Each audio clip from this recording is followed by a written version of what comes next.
Shout away the Irish. Shout away the Irish. Shout. Sometimes it's good to just yell about football. What are you doing? Don't do this to me, Harry. The Ohio State. It's Ohio State. What do you mean the? It's a poison. I almost stroked out and died over it. I'm glad to be at the party. I'm mad we're this late. You ain't a captain of nothing but a sinking ship. That helps the defense without them even doing a damn thing. Doing a damn thing. The call-in line. 312-988-15. You tell Johnny all you've heard and seen. Oh, Irish. Oh, Irish. Oh, Irish. Oh, Irish. Irish. Yeah. That's right. Welcome in. Welcome back, folks. I got to admit, game week's starting to get to me. I was keeping it together earlier in the week, like whatever, do your work, write your articles, blah, blah, blah, blah, blah, do this, do that. And I was all calm, and I was just kind of trying to be analytical about it. Okay, you write your articles, do this, do that, get in and out of what you need to do, whatever. And I was doing a good job earlier in the week. But it's the bigness of this moment is upon me. It is upon me. What does this mean, Pat? Your show's getting more popular. The ads at the top are getting longer and you're not allowed to skip them. I don't even realize that part because I'm in here. I don't have the same restrictions or viewing thing as you do when I'm inside my studio doing this. I don't know what that's like with the commercials inside, if you could skip them and how that all works. So whatever. Anyways, it's getting to me. It is. And this is a big moment for Notre Dame. It's a big moment for Marcus Freeman. I'm not letting anybody downplay it. I don't care what Freeman says. It's 1 of 12, whatever, this or that. I don't care what anybody says. It's a big moment. Notre Dame needs to be prepared for the moment, and you need to win this football game. Set this season up to be something different, something unique, and something special we haven't had in a while. That's what we need. That's what we need. There's no way around it. And I want to go over today a roadmap to get us there. All right. So that's what I want to talk about today. And I want your opinions today. I want to know what's the roadmap to Notre Dame's victory in this environment, in this situation with the offensive line, like considering all the factors, the crowd, the heat, whatever, the rain that we might have, whatever it is. That's what I want to know. I want to know, what is your roadmap to victory? And I want to know, what do you want to see from Notre Dame? And also, sometimes this is an easier journey, is what do you not want to see from Notre Dame? We could do that too, because there's a lot of big moment Notre Dame stuff that happens a lot of the time. Notre Dame's in a big moment like this, especially on the road, that I'm not here for. I'm not here for it. So either way you want to do it, what you want Notre Dame to do, what you need Notre Dame to do, and also what you don't want them to do. And there's a lot of meat on the bone with a lot of that. Oh, before I forget, I think we're going to do a show tonight. And I think I'm going to have some of my, BVG, that's a very inappropriate question. Bill Cosby, though, is the answer. I think we're going to do a show tonight. And we're going to have the Sports Illustrated people hop on, maybe a surprise guest or two, just because we're in the mood to talk about Notre Dame football. So I'm thinking probably like 7 o'clock tonight. I haven't set the time exactly. 7, 8 o'clock tonight, maybe start at 7 o'clock. Have a live stream, have a couple people popping on and off, the rest of the Sports Illustrated writing crew, maybe a surprise guest or two to pop up in there, talk about Notre Dame football. This is the week to do it. So we're going to do a morning show, and I'm pretty sure we're going to do a night one tonight just to get – everybody's got football on the brain. Everybody's got football on the brain, and we need to talk about it. $9 holler. We're rounding up. It's a $10 holler from C. Jones. I really appreciate that. It's really nice of you to donate.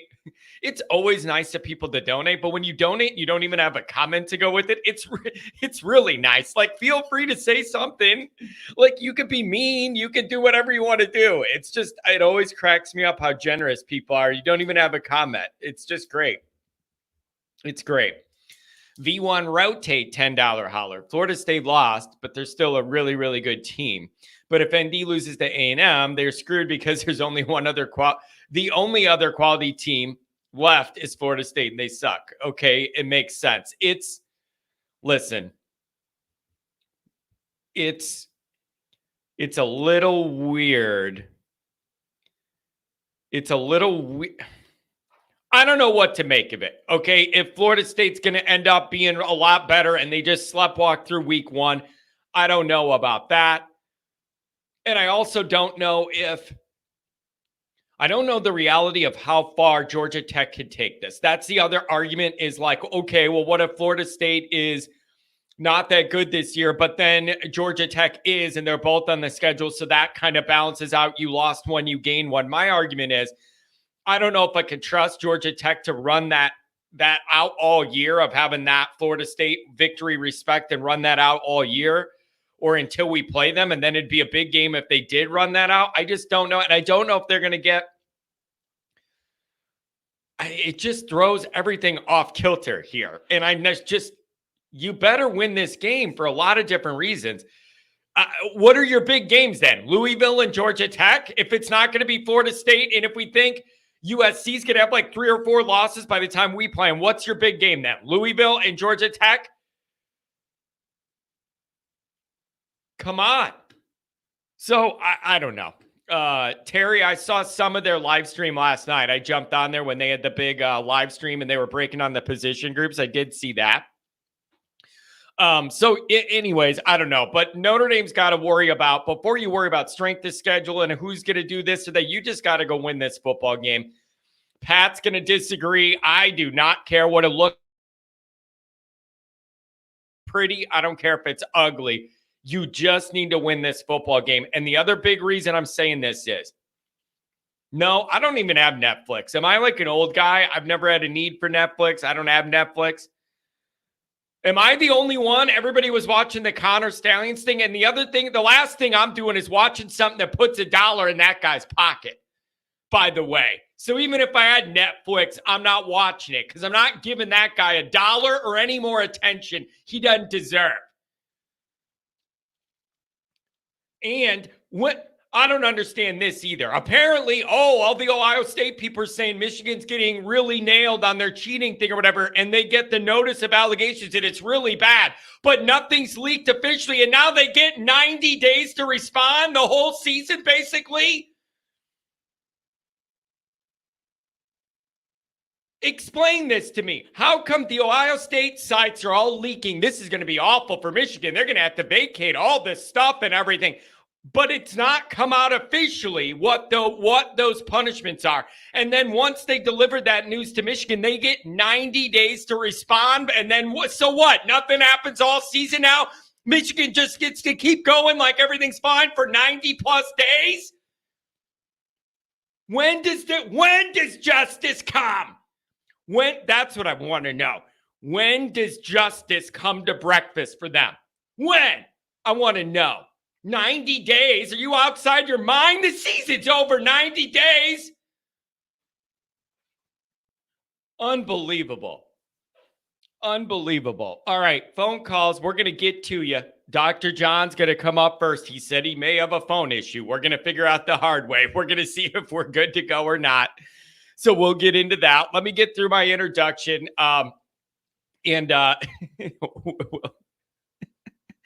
A&M flying drones over Irish practices. Hey, at least it got hot again.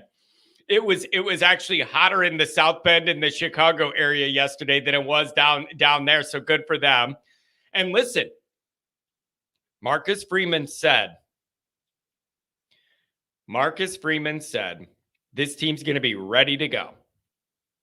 Multiple times. This team's going to be ready to go in this environment for this game.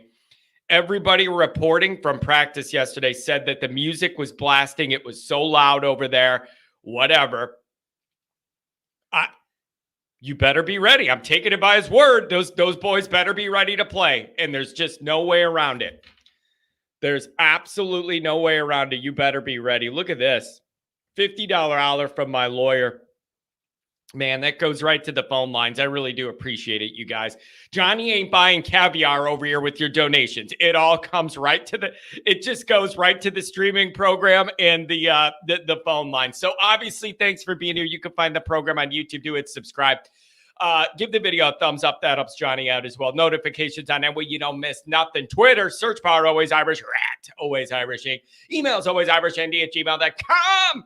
Audio only anywhere you want it. You can get it if you don't want to see my face. Nobody going to blame you for that. Call-in lines, you know what they are. 312-900-8815. Dialed up. Tell Uncle Johnny, oh, you've heard and seen Notre Dame Fighting Irish on Sports Illustrated. Go there or be square. We got articles nonstop. How about patreon.com/always Irish? It's the former captain. He the leading tackler, Mike Goolsby, and myself breaking it all down. Adding some new features. We're going to do a Monday Night Raw, which is a live stream reviewing the game, going over that. Everybody's invited. Comment, ask questions to Mike, do whatever you want to do. So you can do that. Text ND, thank you. I did get a fresh fade yesterday. I said to him, listen, it's the start of a new season. We need to cut it up high and tight. And so that's what they came up with. Whatever hair I got left. I appreciate you noticing the cut. I appreciate you noticing the fade. I really do. Whatever hair I got left. Tom Bullery says, hey, John, let's buckle up and get ready for the roller coaster ride that's Notre Dame football. You ain't kidding, buddy. You ain't kidding, buddy. This is going to be a stressful ride, but I'll feel a lot better about it if you could get by this one. I'll feel a lot better about it if you could get through this one. And you know what else, too, I wanted to bring up before we get into this and before I hand it over to the callers is, have you noticed, I don't know where you hang out on the internet, social media, like whatever. I'm not seeing a lot of crap talking back and forth. I am not seeing a lot of them running their mouth, superior confidence. You're coming to our place. We're going to crush you. I'm not seeing a lot of that. I'm seeing a little bit of Notre Dame fans that are the same. A lot of people are going to pick Notre Dame to win in every game, no matter who we play. And we're always going to win by a lot, whatever. But I am not seeing this normal back and forth of crap talk and no, we're going to beat you. No, we're going to beat you. It ain't even going to be close. You're coming to our place. We're going to crush you, whatever. I'm legitimately not seeing that on social media from either side, really, to an extreme extent. I just think it's because nobody knows what to expect. I just think that maybe, I don't know where you're hanging out, but on Twitter, they're not coming after me or whatever. I don't know, but I'm just not seeing the normal level of confident back and forth crap like being talked. I'm just not seeing it. And I just think no one knows what to expect from their team. And I think the offensive line thing is in our head, and you're like, what are we going to be able to do offensively or whatever? And it gives you reason for pause. And I just think they're starting a brand new adventure, and they have no idea. They have no idea. They don't know what they're going to get. They don't know how put together it's all going to be week one with Elco and everything. I don't know. Do I want us to go? I want us to go on defense first. I want us to go on defense first because that is the unit I have the most trust, confidence, and faith in. And I think it gives you your best opportunity to go out there and quiet that crowd. Think about it. Think about this logically. They're going to be loud as can be to start the game, yelling and all worked up. I want to put their offense out there and either force them to be loud while they're on offense or shut up. Think about it that way. They're going to be so loud, the 12th man, they're going to be yelling, whatever. I want them to have the ball. And then they can either yell while they're on offense, which hurts them, or they could shut up a little bit. And then we play good defense. You get off the field, and then you gain that extra possession in your back pocket. There's my roadmap. Makes perfect sense to me. Tom with the $10 holler. I really appreciate it. Thank you very much. Yeah, Goolsby's It's interesting. He feels these things, comes and goes. He has these dips in confidence where he has these concerns, and then he comes back out and he has like these feelings that come and go, and in his mind of how it's going to go. And he'll like text me like late at night and be like, I'm feeling good or I'm feeling bad. And then the next day he'll be like, I've changed again. And here's why. And it's really interesting to keep track of and how he kind of feels the game. Is the kicking game going to be sound? Oh, that's a good question. Have you noticed a lot of this talk has been about the punter, the Australian punter kicking 60-yard knuckleballs or whatever?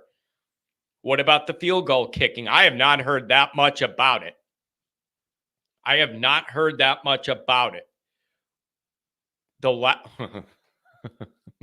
You guys, the last thing that I'm here for with all of this is for some nerd place kicker to blow the game, or so, like, I'm just not here for that moment. So Money Mitch, whatever, I've heard they call him Money Mitch or whatever, but then I also heard that like he missed like 2 field goals so far in his college career. And then I also heard, yeah, he's been really inconsistent in this summer practice, the fall camp. So I don't know. What? Like, dude, you know what I mean, Chief, when I say that. A kicker. That it's not a football player. It's a specialized thing with the guy with the body type that shouldn't be on a football field, and they're dictating the outcome of games. It bothers me. It can't come down to that kicker doing something dumb. So I've heard they call him Money Mitch, and then I've heard that he's missing field goals and people are nervous about it in practice. So which is it? Also, what's the reality of this rain? Are you going to get rain or not? And if you get rain, is it just going to be rain? Or is it going to be South Florida rain where we're here all night and it's a 6-hour game and it gets over at 2 a.m. and we're all whacked out? Could you imagine? So that's my question about the rain. Yeah, getting delayed for lightning, it would be the most Notre Dame-iest thing ever. 27-17 Irish. Ooh, that sounds good. Johnny will take that. I'll take that. I like that, and I'll take it. Man. Say that to Reggie Ho. Well, wait a second, though. Wait a second, BVG. Your argument against kickers being nerds is a guy who's a doctor? Like, you can't...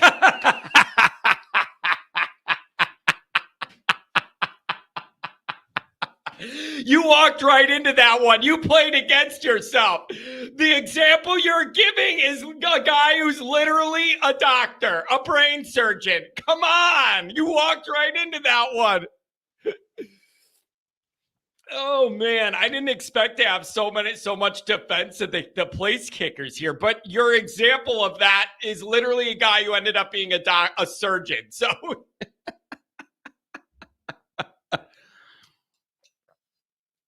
Oh, my God, that's funny.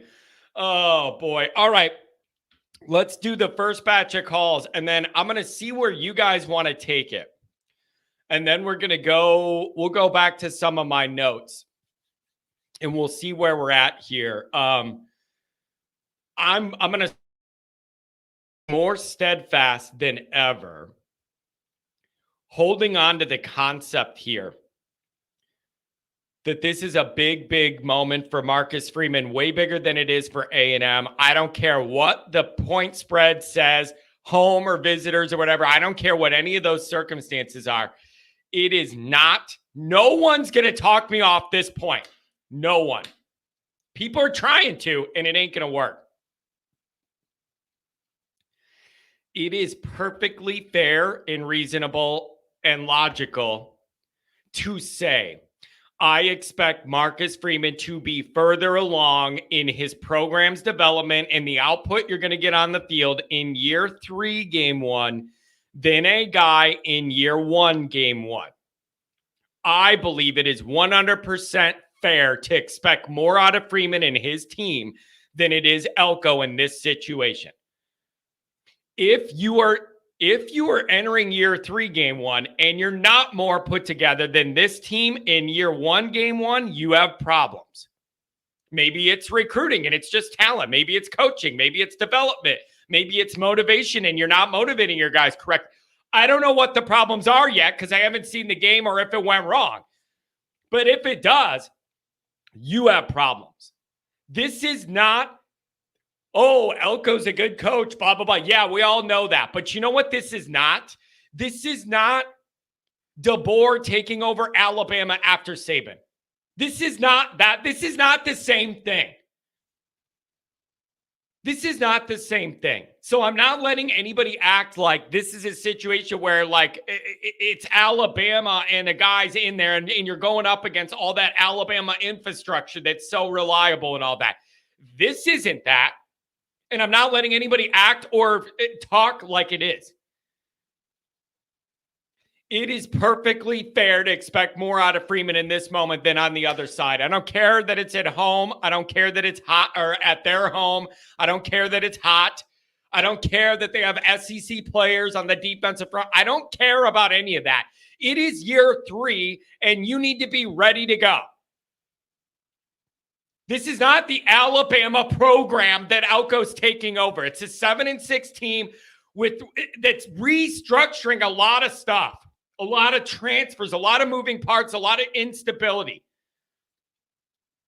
Acting like they're going to have that all operating on just automatic in week 1 is almost, it's just no. No. No, no, no, no, no, no. So it's perfectly acceptable to hold Freeman to account for this. Always Irish Senior. Good morning, everybody. Starting to get that nervous stomach. That's what the Kennedys do. We must win this game. Patrick, win by 3 or 23, whatever it takes. I don't care. Hey, the Kennedy pace, man. Grandpa Kennedy, just you pacing up and down the hallway in the old house there with that cup of black coffee before Notre Dame played, just walking a trail, burning a trail down the carpet, walking back and forth with that black coffee. That's what's in my mind from my childhood. It is just Grandpa Kennedy pacing around that house, all nervous about the football game, muttering under his breath different insults at the opposing coach or whatever. Oh, in case you're wondering how I ended up the way I did. I'm taking a sick day Tuesday if we lose. Oh, man. Listen, I think Notre Dame's going to pull it off. I have not made my official prediction yet. I got to kind of wait to release that till it comes out on the Sports Illustrated website. We'll do that Friday morning. Pat's going to Pat will give his prediction as well. I got Notre Dame. Notre Dame's going to figure out a way to win this one. It's just a matter of what that spread's going to look like. If he goes 8-4, I'm done watching Notre Dame until he's fired. If you go 8-4 with this schedule, the only way I see this team going 8-4 with this schedule is if 80 guys are hurt. The defense alone is going to be good enough to prevent 8-4. Even if the offense, it can't do anything, the defense alone against this schedule will prevent you from going 8-4. Am I watching the Peacock show tomorrow? I don't know. My mom messaged me about that this morning because I don't think they get Peacock, but I do, and they were wondering if I was going to watch it. I don't know. You guys, this is going to sound counterintuitive, and then I'm going to the calls. I'm not that interested in all the fluff anymore. And I know that's bad for business because I should engage with all the media for Notre Dame stuff that there is and all the little stuff there is to see about the team and this and that and write an article about and react to here. I am not that interested in all of the fluff around this program anymore. The redoing the movies to do a promo for I do not care. Freeman's press conferences, other than health, I really do not care. I do not. It is not that interesting. So many people leave here. I got to go over to Freeman's presser at 11. Oh my God. I don't even worry about it. What am I going to learn? He ain't telling you nothing. You think Freeman's going to get up there and tell you anything that important about what we're doing? I'm over. I'm just over, man. Like, I need the meat and potatoes of this.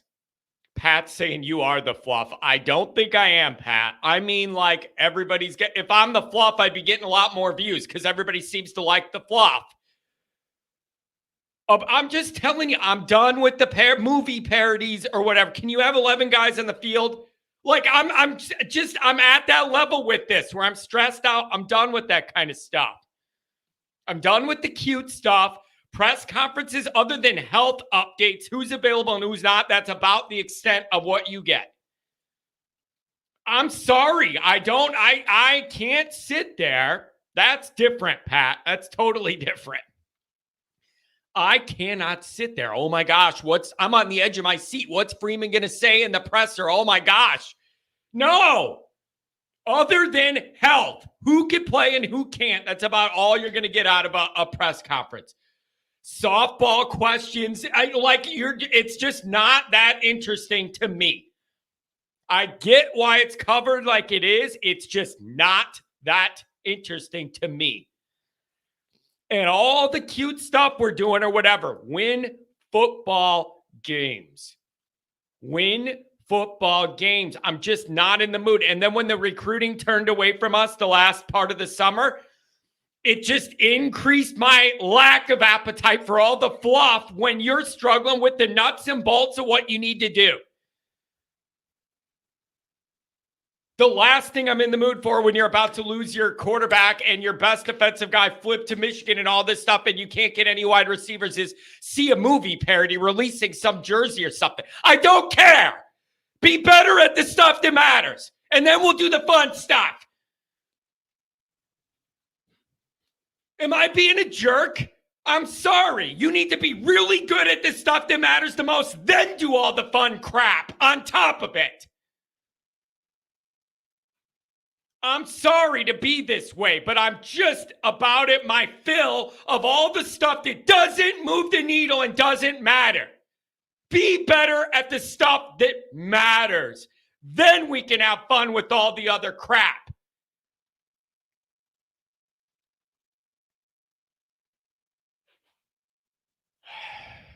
And I know that's just me, and I know I'm no fun and whatever. And I told you guys I'm getting wound tight here. But I'm done with all this. I'm done with all the stuff that is just like a distraction. I'm ready for the main stuff. Be good enough at the main stuff. Win big games. Land good players. Then we can have fun and do whatever you want and release a jersey and do a remake, a Dumb and Dumber remake, and then we're wearing our new uniform. I don't care what you do at that point. Win your big games, land good recruits, then go have fun and do whatever you want to do.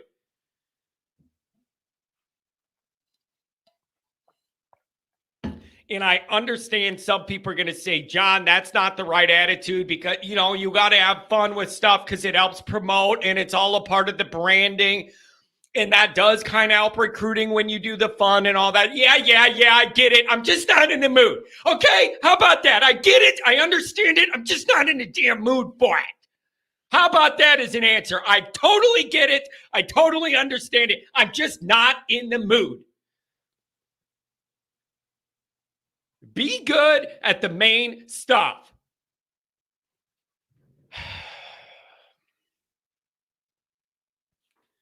Kent? I believe I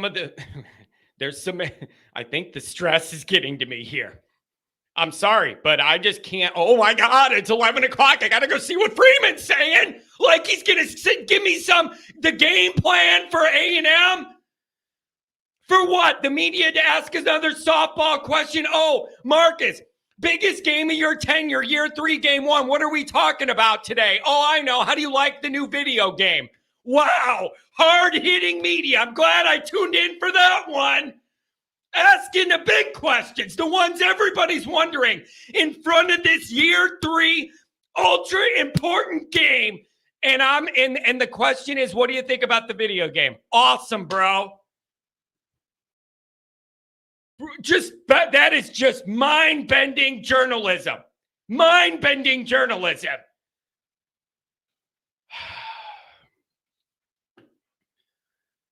I'm just saying, I'm losing my patience for all that stuff. Be better at the nuts and bolts. Then we could go have Yaha time and do remake. We could do Saturday Night Live skits. We could do whatever you want. Be better at the main stuff first. It's going to be a long rest of the week. I am wound a little tight. You know how long I've been thinking about this stupid game? Seriously, do you know? It is almost embarrassing for me to admit to you guys how many hours of my stupid existence I've spent thinking about this game. How many, it's embarrassing. How many hours since the last football game has ended in winter, how many hours I've spent thinking about this exact stupid game. I just need to know how it's going to be because I've thought about it so many different ways from Sunday, so many different ways it could go good, it could go bad, what I'm worried about, what I'm hopeful about, all of it. It's embarrassing how much I've thought about this stupid game. Let's see if Dr. John's phone works. If you're on hold, you're going to be on the air. 612, hopefully we're talking to you. What's going on? I don't know. Can you hear me? I got you. Oh, my God. You're good. It's amazing. And it sounds nice and clear, too. I got you, my friend. What's going on, brother? Well, first of all, I feel remiss in not congratulating you going over 10K on your subscribers. Well done. Thanks. I appreciate that, Dr. John. Yeah, I want to get to 11 soon. We're at 10-6 something. I want to jump to 11 as quick as we can and go off to the races from there.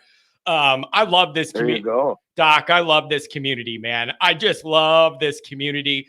And it's growing and people are loyal and pretty, for the most part, kind to one another. I love the community.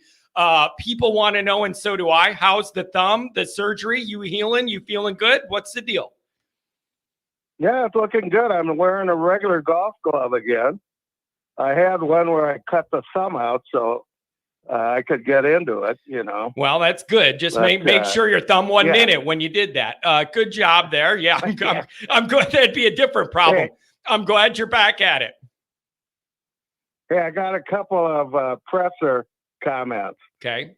Number one, when I said I liked Denbrook's comments, I think it was a week ago or so, it was because when he was asked what he thought about the Jersey scrimmage, which they won, by 2 points or something. Yep.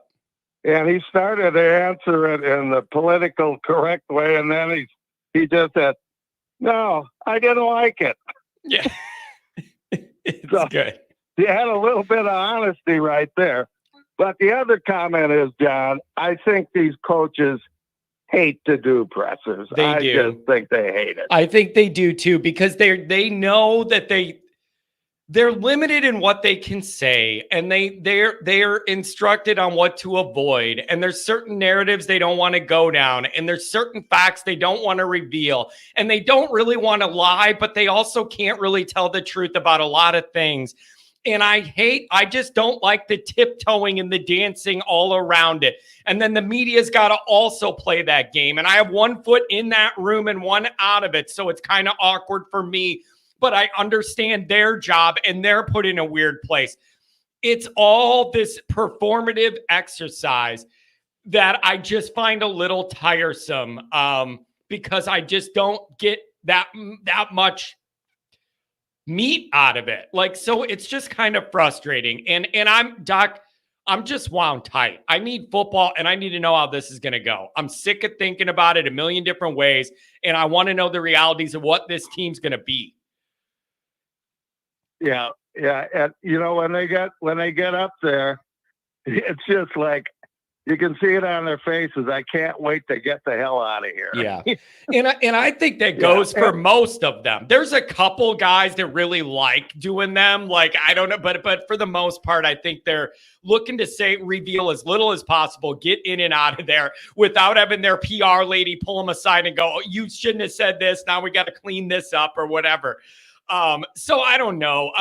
Doc, you've seen a lot of Notre Dame football. You've seen a lot of Notre Dame football seasons, successful and unsuccessful. Is there anything you could tell us about this one? Make us feel better here the next few days leading into this season, man. What's been on your mind? I can't make you feel better because suddenly I feel worse. Is that how it works? Well, I don't know. I made that ridiculous prediction back in the spring, Notre Dame 24-3. Ooh. And that's before I even looked at A&M. And after looking at the quality of their defensive line, that I had to change my tune a little bit. So yeah. But I want to make one more comment before I get to what I think of the game. When Eric, he posted about the favorite winning 77% of the time. Yeah.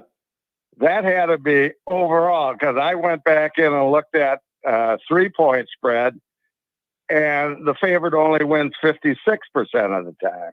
Interesting. So, yeah, because there's a big range. The spread's down to 2.5. Yeah, there's a big 2.5 down. That makes perfect sense. There's a big range when you say the favorite. Is it, is it 2 points or is it 30 points? You know what I mean? And then it all gets averaged in together. So, okay. So then it looks like what? The Notre Dame people are starting to jump back in with their confidence and tip that line back the other way. Yeah, it's got me. It's raising havoc with my stomach too. I forget who mentioned that, but here's what I think it's going to come down to: Notre Dame's defense and Jeremiah Love. Yeah. That's what I think. That's a really, really good way to look at it.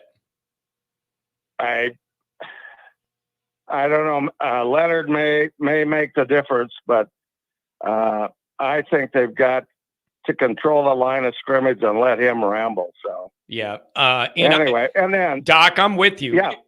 That Notre Dame defense. What it is, it's the heartbeat of the program. It has been for a long time. We expect them to be, this should be the best unit yet under Al Golden.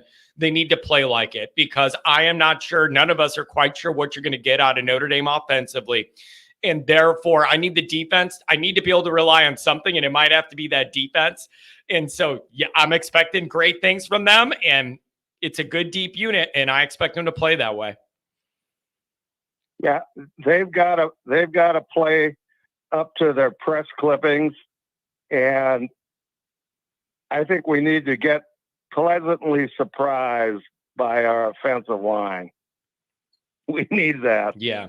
Yeah. It's going to be really interesting. If they do their job, I think Love will have a good day. Yeah. It's, I believe, I do commend the staff for going with the young guys on the left side of the offensive line. They have the experienced guys, and it would be easy to default to the experience and just cross your fingers. Them knowing those guys are not going to be able to physically do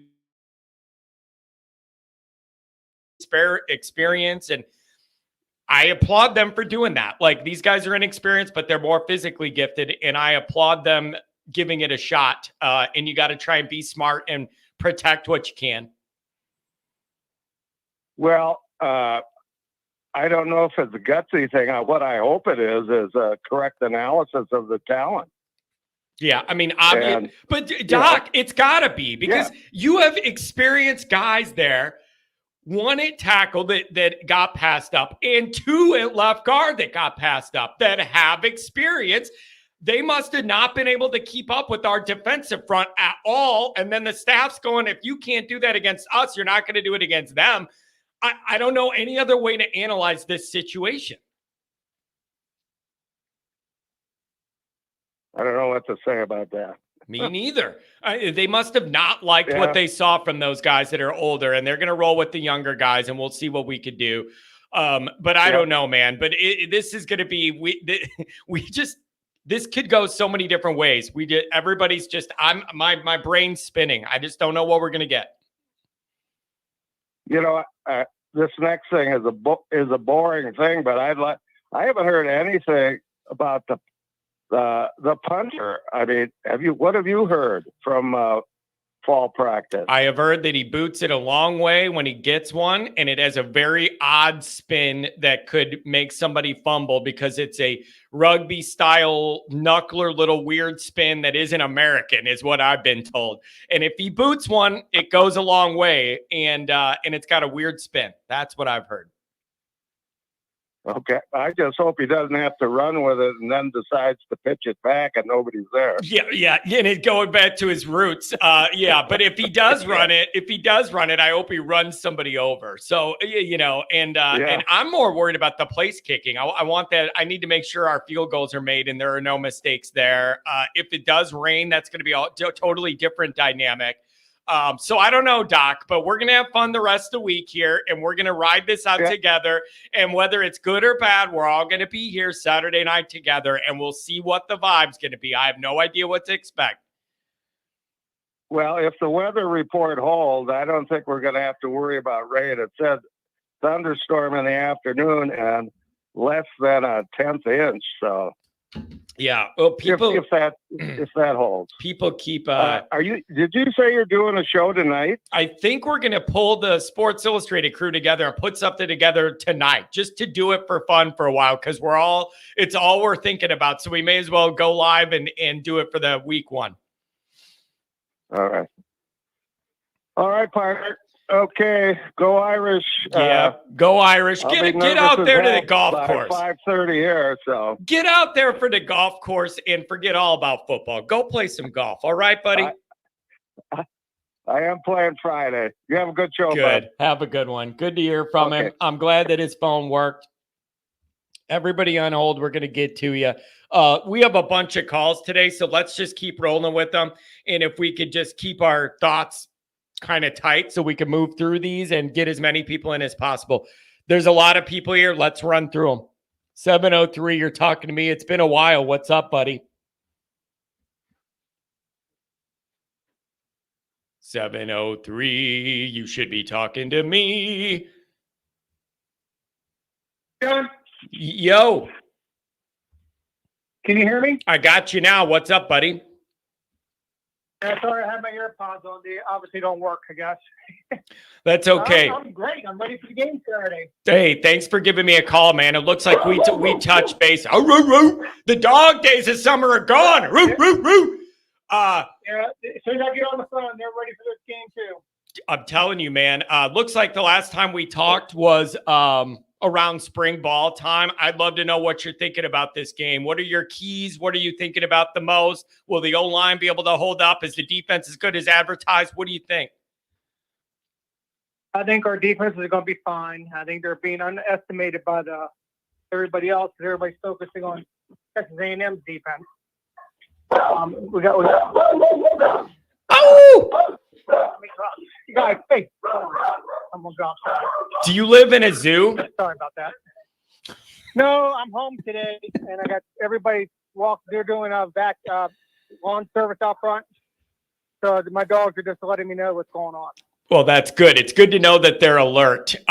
So what do you think, man? Do you think I think Notre Dame's defense is going to have to kind of rule the night, and then you just need enough out of that offense, and that's your winning formula. Play a pretty clean, tight game, have the defense you expect, get a couple plays, and we win, and we get the hell out of there. Right, I think the offense is going to do fine. I know everybody's worried about the offensive line like we all should be, but I give the offense them credit. Rudolph and them to go with the guys who have the bigger upside. Yeah. So just going for the guy who's here for fifth year and hoping he can do the job. I'm surprised what's going on at guard, but hey, if it's who they're willing to roll with, let's do it. Dude, I mean, if you think about it, O-line, right? Especially at guard, there's two guys there with experience. So if Pendleton wins that job, I don't know any other way to read it other than it's not even close. He beat those guys out for the job. There is no other way for me to read it, because if it was tied or close, you would go with the experience. The fact that they're not doing that tells you it must not even be close. That's the only way this all makes sense to me. I totally agree.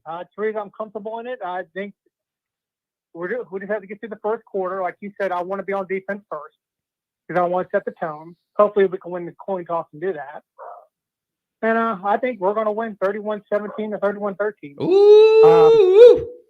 And I just think, but the whole thing after the game is everybody's going to say they suck. Texas A&M's not that good. And I just really think this, seriously, they're like NC State in the SEC. Okay? They're good, but they're not that good. They're overhyped every year. They got all these high 5-star guys who does nothing. Now, Elco's a very good coach. And some of our callers think he's Nuke Rockney. Because you compare last year's game when we barely beat this, he supposedly outcoached Marcus. Did he outcoach Marcus?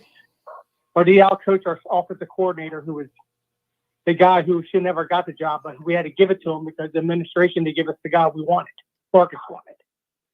And I think we're going to be fine. Marcus is fine. I mean, I can go through a whole bunch of stuff. Everybody, I heard a caller. I'm not banging on your calls. I love your callers. I think they're wonderful. You had a caller that says championship or bust. I agree with that. But where was that for Kelly for 12 years? He was never held to that standard. Yeah. I mean, for Christ's sake, Kelly, everybody talks about Marcus losing to Marshall and Stanford, which was terrible. We'll admit that, right?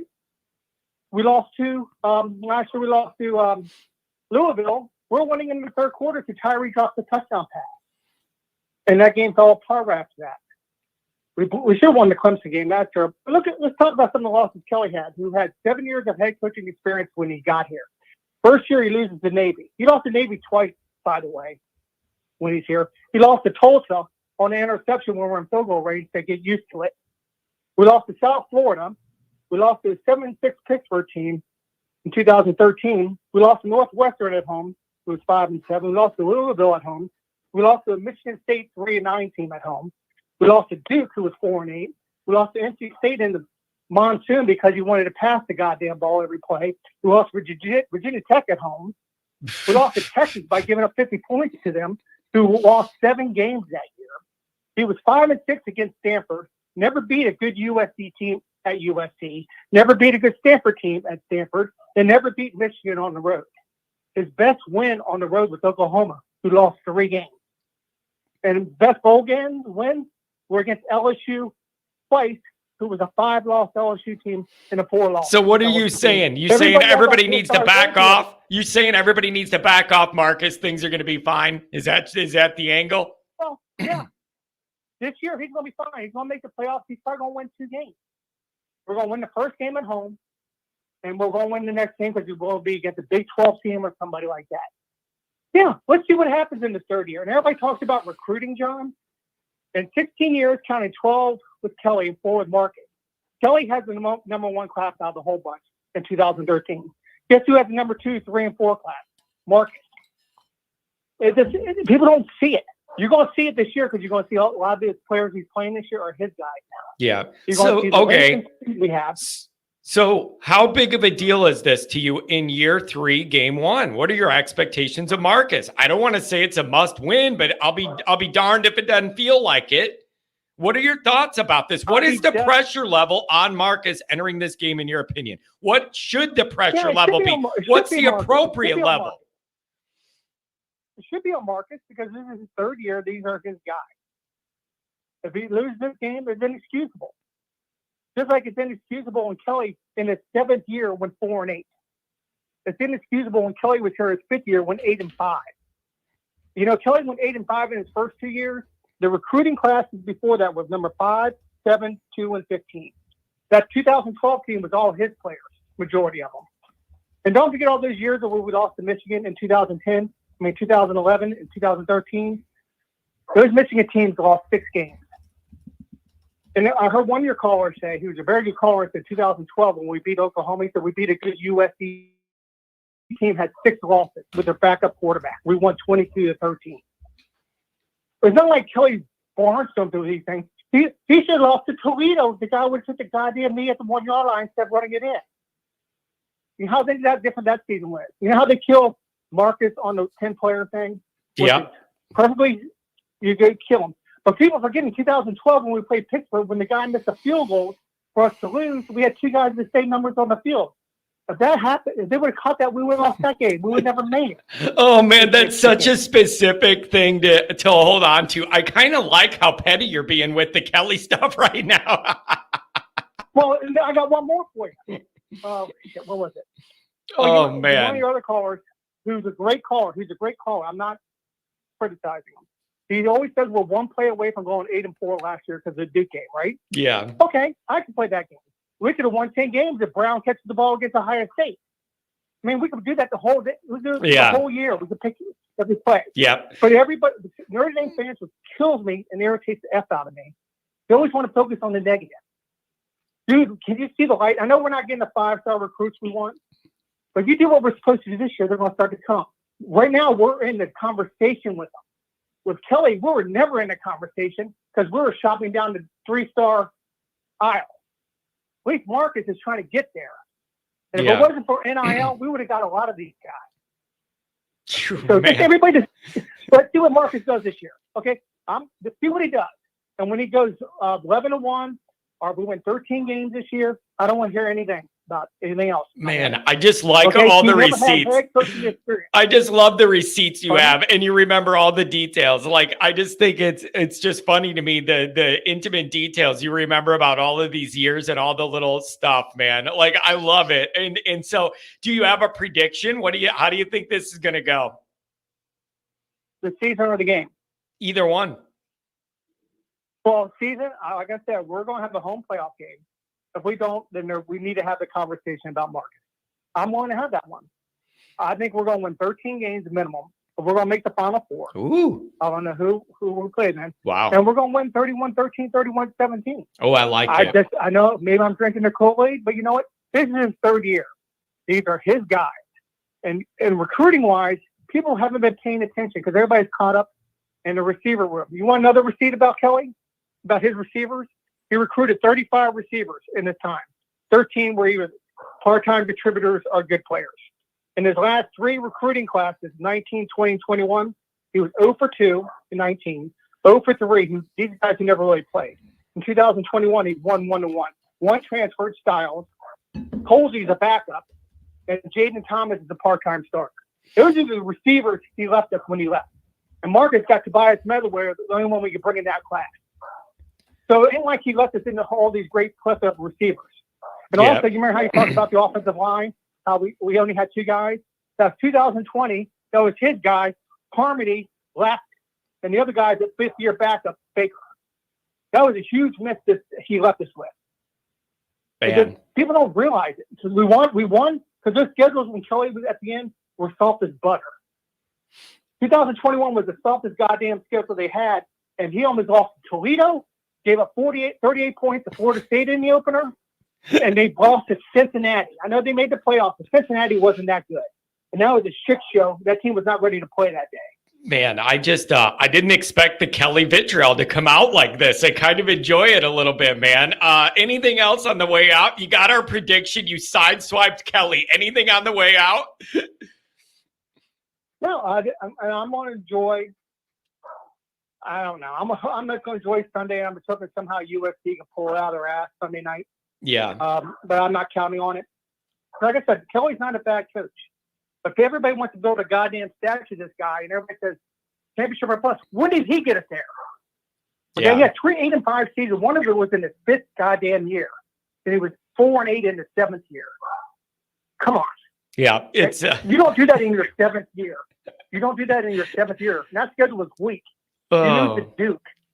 Yeah, it was not ideal. And the only way that I'm going to be in a good mood to watch USC and LSU is if we win. That's the problem. Like, we have got to win or I'm going to have no interest in watching that game. Hey man, thanks for touching base and unloading the clip on the Kelly and unloading the clip on the Kelly era. Your first thing in man, like I didn't. God bless you. I love all your callers. Oh, great. This is not a knock on them, but I got tired of hearing everybody suck up to Kelly like he did something. Yeah, man. He had 12 years to do something. He didn't do anything. He never won a major bowl. Yeah. He never won a major bowl. Okay, was it the Insight Bowl or was it the Pinstripe Bowl? How about the Florida State game in the second year or his first year? We had a halftime lead and blew it in the bowl game. Oh man, this is Man, scar tissue that I wish you saw. Brian Kelly the ball. All right, man. Hey, thank you. Give me a call again after the game if you want. Yes, sir. Take care. Have a good one. Man, this dude, he hasn't called since April. Literally, he has not called since April. And then he just shows back up in here and just goes off on Kelly. Oh, man. There were some really bad moments in that. 240. Where do you want to go? Everybody online, everybody on hold, we'll get to you. 240. Thanks for the donation today. Thanks for joining. What's going on? Hey, John, it's good to talk to you, buddy. I wanted to touch base with you here before the game. I meant to send that as a pay chat to make sure you're buckled up for the ride, for the roller coaster ride that's Notre Dame football. I tell you, I really appreciate it. Calm. Oh, I appreciate it very much. I appreciate it. I thank you guys, man, for taking care of these phone lines. Where is your mind at here this week? I started out trying to be calm. Now I'm starting to get worked up about it. I just have so many questions I need answers to. Where do you want to start? What are you expecting to see? Keys to the game? How do you think this will go? Wherever you want to go, I'm with you, man. Okay. Well, I'll tell you, John, I'm real excited about this year. I really like the team. I like the coaching staff. Where I'm at, I'm not even a player, but I got butterflies in my stomach starting now. It's getting too close. It's so close, but yet it's so far away. Yep. I'm nervous. I'm anxious. I'm excited, and most of all, John, I'm confident. You know, I think this. Okay, now wait. Okay, I love this. Okay, so you're saying you were saying you're not hopeful, not I hope this is the year we turn the corner and win the big game. You're saying you feel some confidence, and I want to know, walk me through that. What is underpinning? What is the foundation here that's making you enter this feeling confident? I want to know. Is it primarily the defense? What about the offense and the line?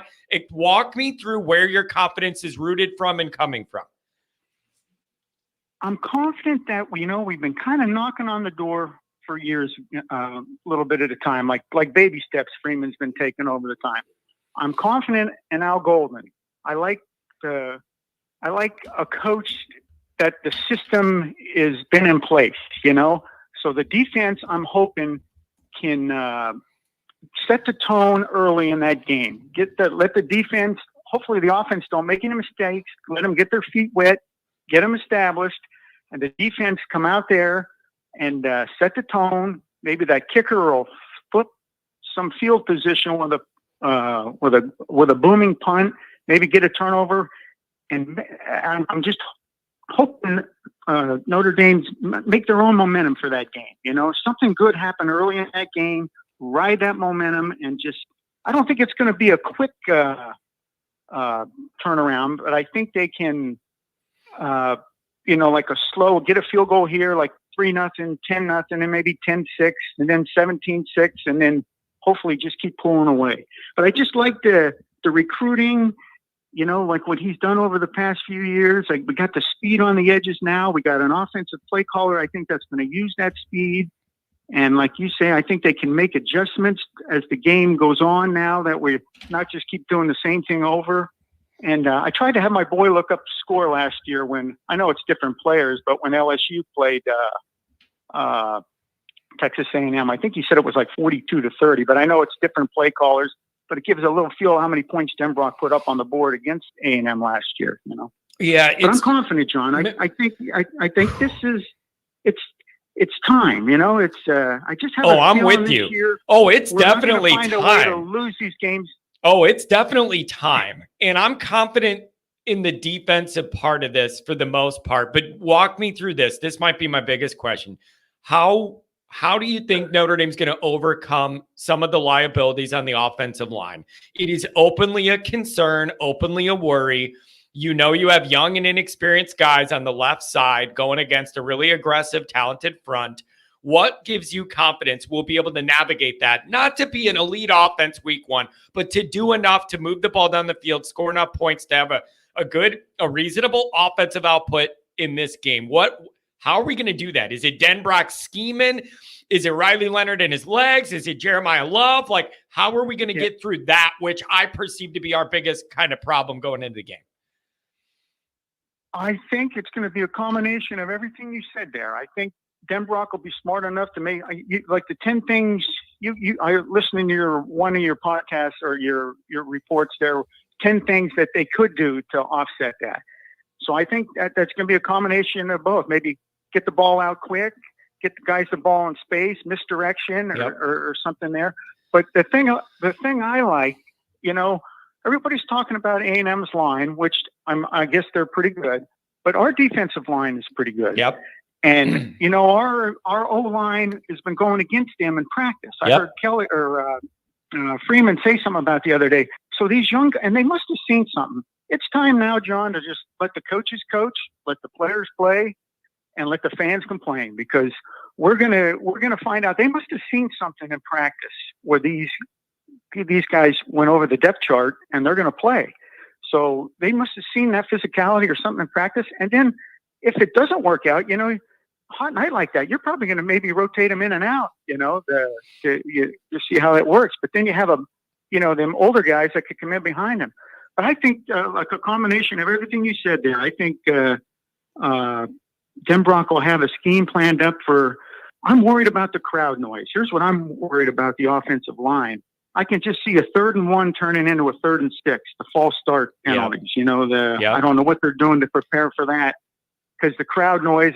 I was going to throw at you over and under 3, the number of false starts we have. Yeah. Now I did. Did you hear the practice reports? All the media that was at practice yesterday said that it was the loudest they've ever heard it, with the crowd noise and like band music. They cranked it up. All the reporters were on Twitter saying, this is the loudest I've ever heard the ambient music behind the practice. They are definitely trying to make sure they are not going to be overwhelmed by all of that noise. And also, let's remember this.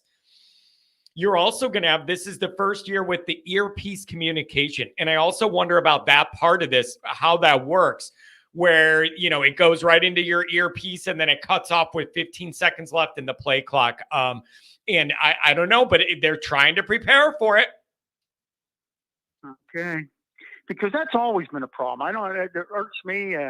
I've been preparing for this game since May, John. I upgraded my 48-inch TV. I went to a 65-inch TV, and I told the wife the other one was glitching. I says, I'm not going through Notre Dame football season with this. We're getting this taken care of now. So I got it fixed, but I overcorrected the problem, John.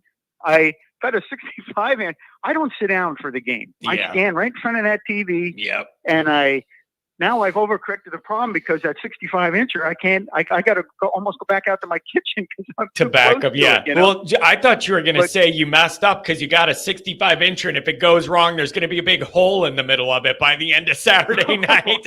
And then you're going to need to go get another brand new TV. But no, I think that was one of my questions, John. I don't mean to switch gears, but I got watching games, and I think, I wonder, do you watch the game with family? Do you sit in your like downstairs where you're at there, like to write articles? Or dude, how does your game day experience? It's kind of tough now. I actually appreciate you asking. It's really a different experience now. I usually watch alone, and I'm on Twitter, so I keep up with the Twitter and posting stuff. I'm watching the game, and then I have a notepad where I'm writing down notes for the post-game show and the article. Like, there's not time to be drinking beer or doing any of that. So I got the laptop open. I'm writing notes for the show. I'm tweeting live, and it's usually alone in the basement just so there's no distractions and I can see and do everything I need to do. It isn't the most relaxing viewing experience, but that's like the job. That's what I'm doing. So that's kind of how I do it. And then go right from that into here and go live right after the game. That's it. Yeah. Yeah. Because I go watching the game, and sometimes when the play goes on, I tell my boss, well, I wonder what John's doing. Oh, boy. Oh, boy. Yeah. And you know what? I've calmed down. In the old days, in my 20s, before I was doing content, I mean, I would be drinking leading into a game, drinking during a game, yelling, and like it was. And so I've grown out of that as I've gotten into the content stuff. So I'm not like drinking all day and all that, none of that anymore. Mm-hmm. Yeah. Yeah, I watch it with the family. I mean, I get invited to parties here and there. And, I got my own system. I come home and I probably won't even start watching the game till about 8, quarter after 8, because I like fast forwarding through it. I had to watch a couple games last year in live speed, and oh my God, it just drives me nuts sometimes the waiting on them commercials. So I got my own little system down there, and no, I just think there's a different feel this year, John. Back in the 80s there, whatever, when Holt's there, they just found a way to win some of them games. And for Notre Dame, like last year with Ohio State and the endings of some of these games, I just think, I don't know, I just feel confident this is it's going to be a changing of the guard. It's going to be a little bit different this year, I like that. I really do like that, actually. And I think, Goolsby's been saying too, I feel like there's a different blend on this team, and you got some young guys with a little bit of an edge and an attitude that can back it up physically. Goolsby's been on that the last couple weeks when we've been doing some of our Patreon content, and what I've seen from him on Blue and Gold as well. I hope you're right, man. And I want to come on here Saturday night and take a big sigh of relief and celebrate with all you fine people. Like, that's what I want it to be. Man, I really appreciate you touching base. Anything on the way out? Really enjoyed this conversation. No, I'll tell you what, John, I really enjoy, you kept me informed throughout the year. I know I haven't called in a while, but I can't call from work, and I listen to you afterwards. And I'll tell you what, give you a little compliment going out the door. In my head, Tony Roberts will always be the voice of Notre Dame football for me. But I'll tell you what, if I ever need the pulse of Notre Dame football, it's John Kennedy. I tell you, you do a great job on your content throughout the year. I enjoy your show, and hopefully I'll call you Saturday night with some. We'll be all happy here come Saturday night. Oh man, I really appreciate it, and really, man, you're just really nice caller, man. I really appreciate you touching base. Thanks for the kind words. I love what I do here. I love this community. It's all I've ever wanted to do is yell about Notre Dame. And I absolutely, that's all I've ever wanted to do. And so I'm doing that, and it only works with all you people. And I really appreciate you, man. Give me a call again. Really enjoyed this. Okay. Thank you. Thanks for touching base, man. Hey, have a good day. Take care, John. Thank you. What a nice guy. My word. Do I deserve people that nice calling me? Jeez. Look at this. We still got a bunch of callers. We're going to roll through. $100 holler from Rick. And unless I'm dreaming, I think Rick is an A&M guy. Love this show. I pray everybody stays healthy. Be ready for a dramatically better A&M than last year. Wegman was one of the highest rated QBs in the nation before the injury. There are 3, possibly 4 first-round picks on that D-line rotation. Thanks, Gig'em. I'm telling you, Rick, second time you've jumped in here with the big donation on a Notre Dame show for the enemy. Like, I really appreciate the donation, too. Like, it means the world to me, and it pays for the phone lines for better or worse Saturday. Rick, I just think I want to respect that defensive line. I want to respect Elco and all that stuff. It's just that I got to hope that Marcus Freeman, 3 years into this, has his guys more ready to go in this situation than a guy on his first game. I want to believe that. I just want to believe that. I want to have respect for that D-line rotation. But I also want to think that overall, Notre Dame's got to be further down the road in year 3. Or I got big questions about where the talent's at, or the development, or something. But man, I appreciate the donation. I like it even just when the enemy's in here at all in the chat. I think is complimentary. But to be donating to the opposition show, I really appreciate that, Rick. Really, we have some nice people in the ecosystem of this program, regardless of what some other people may think. 937, what's going on? We're breezing through the calls. 937, what's up? Hey, John. Maybe instead of the beat of Irish football, I think you're more like the blood pressure of Irish football. Oh man, that's a really good way to put it. Although that's dangerous, man. That's dangerous, man. I mean, it's just, dude, it's starting to get to me, man. Earlier in the week, I was like, okay, get down to business, write your articles, be very analytical about this week. Like, make sure you're getting your work done on time for deadlines, for articles, or whatever we're doing. Have the show, blah blah blah blah blah. I woke up today and I'm getting wound really, really tight, man. It's going to be a long rest of the week. I'm feeling it. I am wound tight. Well, I wanted to start with last week. You said, you had quoted Tim Hyde about the 6 starts in the offensive line and how that doesn't bode well. Yeah. I had said that was a misleading stat, and it's a true factual thing. Inexperience is always going to have a high correlation with failure. That's just everything in life. Inexperience will have a high correlation with failure, and experience will have a higher correlation with success. That's just a fact of life. Okay, always is. But it doesn't guarantee the fact that somebody has inexperience that they're going to be a failure. And that's why I was saying it's just misleading, and because you got to just address everybody as individuals. And you could also just say, well, the starting left tackle is a true freshman, and going off of history, he's the third one, and the other 2 guys played in the NFL, so he's going to be an NFL guy, right? Well, that may not be true either. So, because statistically he has a 100% chance based off of prior assessment, right? So, just wanted to get that out of the way.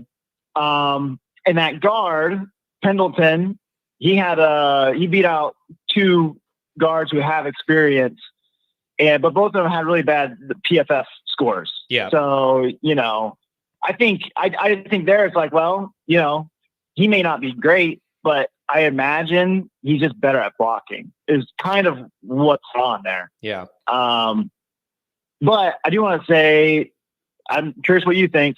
This is, in my mind, going to be the best defense since 2012. Yeah, a lot of people have been talking about that. 9.9 points per game is what that defense averaged in 2012. You had the and Manti was in the middle of it, like everything. It was a really fun, good defense, lockdown. And, you kind of needed it because if you remember that year, the offense struggled. They weren't that exciting. You had both the quarterbacks coming and going like you were trying to get by week, and that defense led the charge. I don't know. I feel like there's a lot more talent to work with on this offense. So you're going to get more output just because there's more athletic guys and more of them. But the defense might need to lead the charge the first game. That might apply a lot for game 1 where I need that defense to be really, really good. And you know what this Notre Dame defense reminds me of with all of the seniors returning, essentially, all these old classmen starters returning. It reminds me of 2018 Clemson, who they lost in the final. They lost in the semifinals, or maybe in the championship game. Yeah, I can't remember exactly. And a bunch of those old guys came back and basically said, "We want to win a natty," and that's what they did. But I will say this. It is a bit concerning to me that you had all these guys on defense who forewent the NFL draft and came back, and nobody on the offense did that. I do find that interesting. Alt and Fisher could have came back. I'm just saying they could have came back. They could have said, "Hey, everybody on defense is coming back except Leofow." That was it, right? Everybody except him who had a year of eligibility left came back. But then you had nobody on offense. But man, if you're Alt, don't you have to go with where he was projected? I think he had to go, and it made no sense to risk anything else. You were going to be the first one off the board. I think you need to go. You could make an argument, more of an argument for Fisher. You could make more of an argument for Fisher, although you could argue second round means that he made the right decision too. But you could argue it more with Fisher than Alt.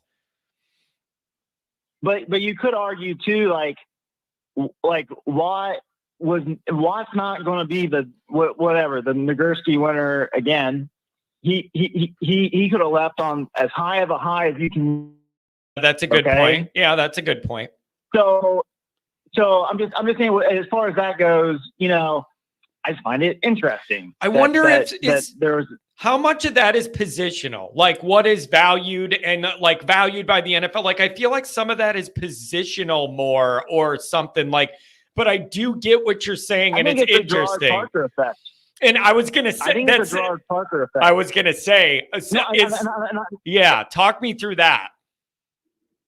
Well, I think it's the defense has, his name slips my mind. Has our defensive coordinator is everybody has liked him, and everybody knows he's going to be there. It's a stable thing, right? Yeah. And I do, and they went through Tommy Rees and then Parker, and now we got something new. And I think those guys don't see an obvious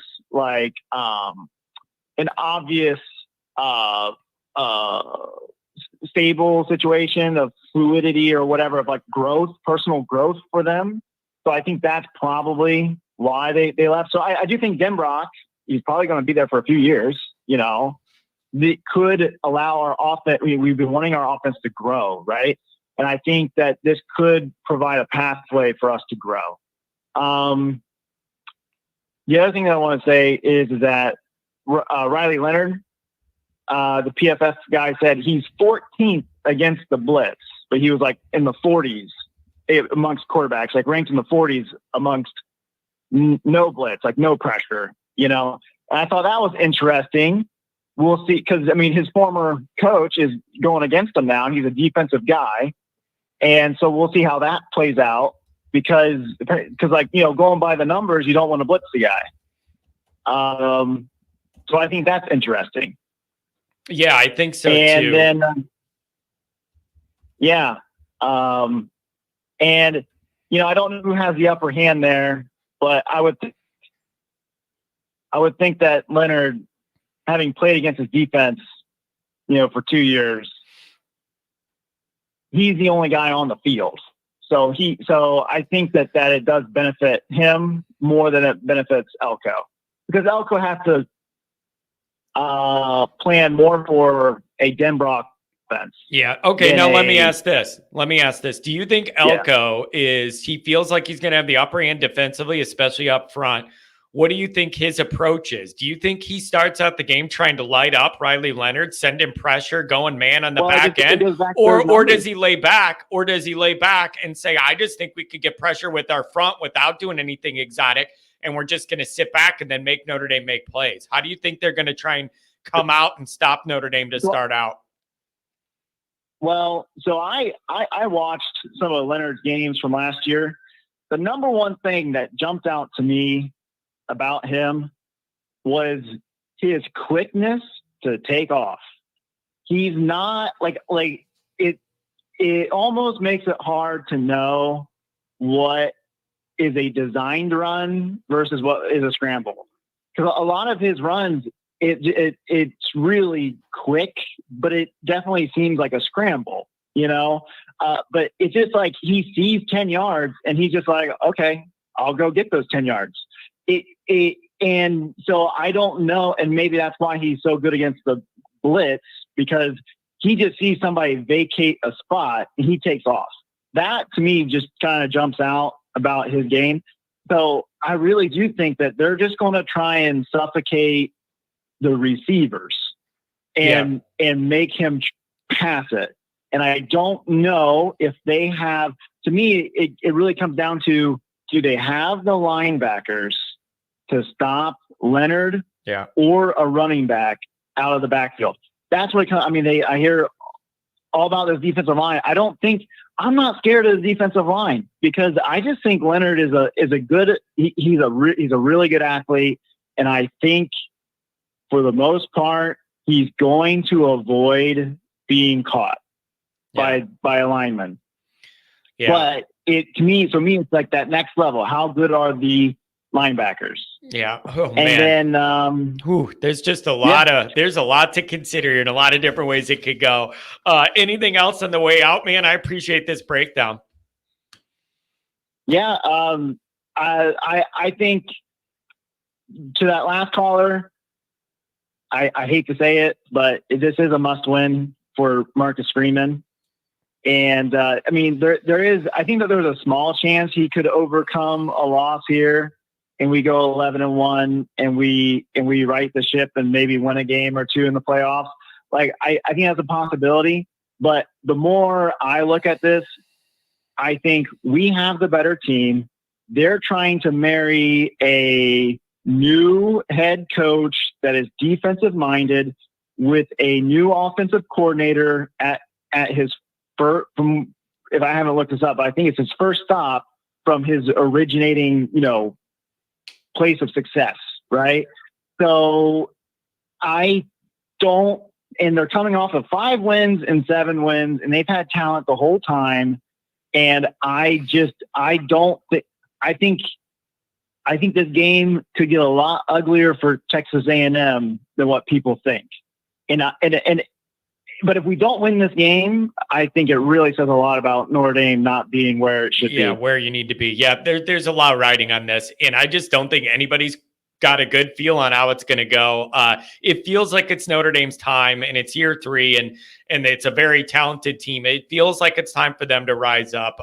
Hey, man, I really appreciate you touching base. Thanks for the call today. Yep. Yeah, have a good one, John. Have a good one. Take it easy. Take her easy. Oh, let's keep blowing through the calls, trying to take them as they came in. 574. Give me some more if I could hit the button. There we go. What's going on, 574? Hey, John, can you hear me? I got my headphones on. Yep, I got you. Okay, is it clear? Yep. Perfect. Where to begin? I think something that us as fans have not been talking enough about, especially when we're looking at Notre Dame as a team historically, is when was the last time that we had an offensive and defensive coordinator tandem that is as good as this one? Yep.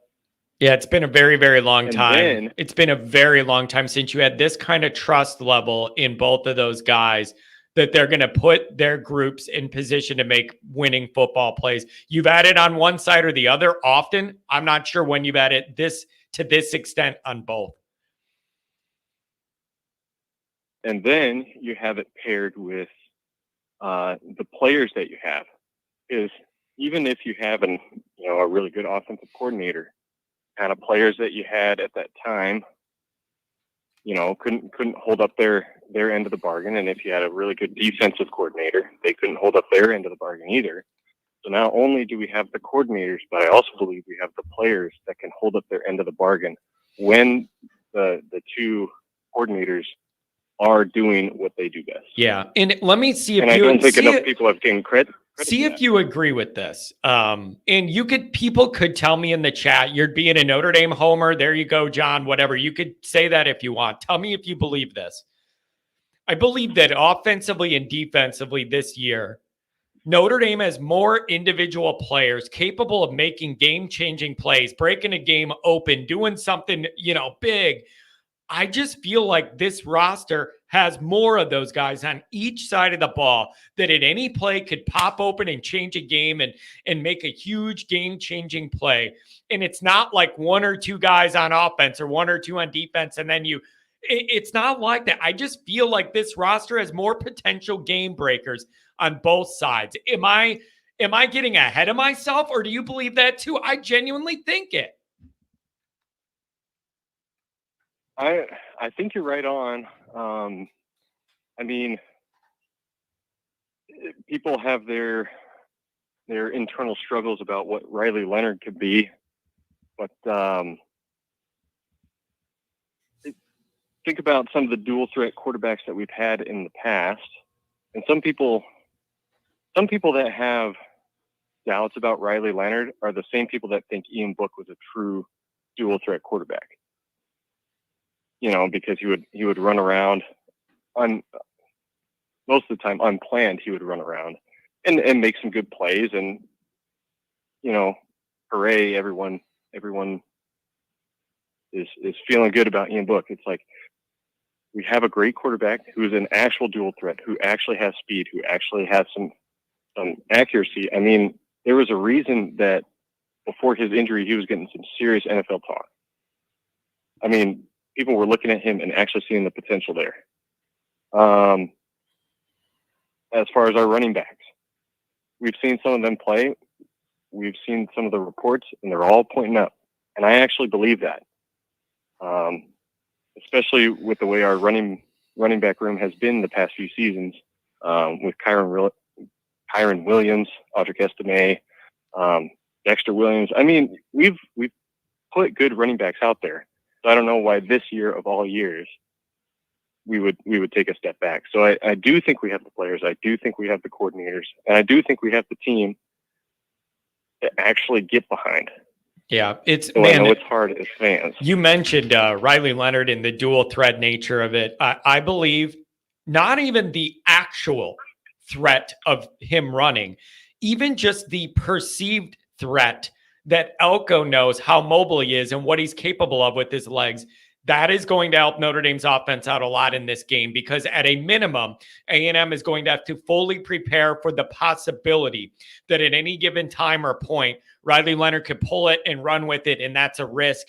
And I just think the threat of that alone is going to help Notre Dame's offense be able to thwart a little bit of what their defensive front wants to do. And I don't want Riley Leonard getting hit 20 times against Northern Illinois back in South Bend the next week. This game is different, and you need to be prepared to lower your shoulder and get what you need to get. I think the threat of his legs alone should help Notre Dame a little bit. Yeah, and on top of that, and I don't know if I've heard many people talk about this. I'm not claiming to be, some all-knowing person, because I'm not that. But no one's talked about there is an advantage that we actually have from Mike Elco knowing who Riley Leonard is, because we know how he's going to want to defend that. So we can play around that. It's like, well, they know they're going to attack the left side all day long. So why can't we take advantage of that? Take advantage of the knowledge that that's where they're going to want to hit us from. Man, it's such a good, it's such an interesting chess match between the knowledge between Riley Leonard and Mike Elco, and then what Elco's going to do, and then what Denbrock's going to try and do to offset whatever Elco's going to try and do. It is the most interesting high level chess match with a football game that I'm so interested to see who's going to have the leverage and end up out scheming and out adjusting. It isn't just the initial scheme, but it's adjusting in game to what the other one presents. Who's going to do a better job of that? This chess match I find to be really intriguing. Yeah. And then another point I wanted to make, I'm so tired of hearing about their quarterback, how he was this highly rated guy. He's just going to make Notre Dame look like a fool. And I don't know if we forgot, but we made the reigning Heisman Trophy winner quarterback look like a bum for 4 quarters. Blew that guy up, buried him. I mean, we single-handedly ruined that team's season in one game because of what we did to their quarterback. So 5-star or not, he can't be a 5-star if his face is in the dirt. That's just how it goes. And I think we got the linebackers, the pass rush capability to put that guy in the dirt and put him in the dirt often. That's interesting. I'm tired of hearing about It's really interesting. And you know what else too is he's coming off the injury, unfortunate, 5-star recruit, kind of had that hype. And then he had the injury, and then it's off the radar, out of sight, out of mind. Now he's coming back, getting re-immersed into all this. And then the other question I have is, how did they look running a Colin Klein new offense right out of the gate week 1? I don't understand. I don't know what that's going to look like. Deborah Thomas is here. I need this win. It's been a terrible month for me. Deborah, so sorry about the loss of your husband. Really appreciate you being here. Please email me, alwaysirishnd@gmail.com. I want to know his name and some details so I can get a candle lit at the grotto for him and your family. If you're comfortable emailing me some of that information. feel free. And even if it's just his name, so that I can get a candle lit at the grotto for you and your family to start the year, it's the least I can do for you. God bless you. Thanks for being here. Sorry, caller. Oh, no, you're good. Yeah, no, much respect to their family. I hope they're getting through okay. We'll be thinking about them. So, yeah, and then the last thing, and then I got to get going. I'm at work right now, so I'm starting to get a little frustrated with the Notre Dame fan base. I'm starting to lose hope in us as a fan base to the point where too negative, or too positive. Which way? Still think no, too negative. I mean, there are legitimately fans at Texas A&M that I've had run-ins in Twitter that, with their whole heart, believe that Texas A&M is not only going to win, but they're going to beat us by 30. Ooh! And they walk around with it tattooed on their forehead like it's gospel truth. And these people went 7-6 last year.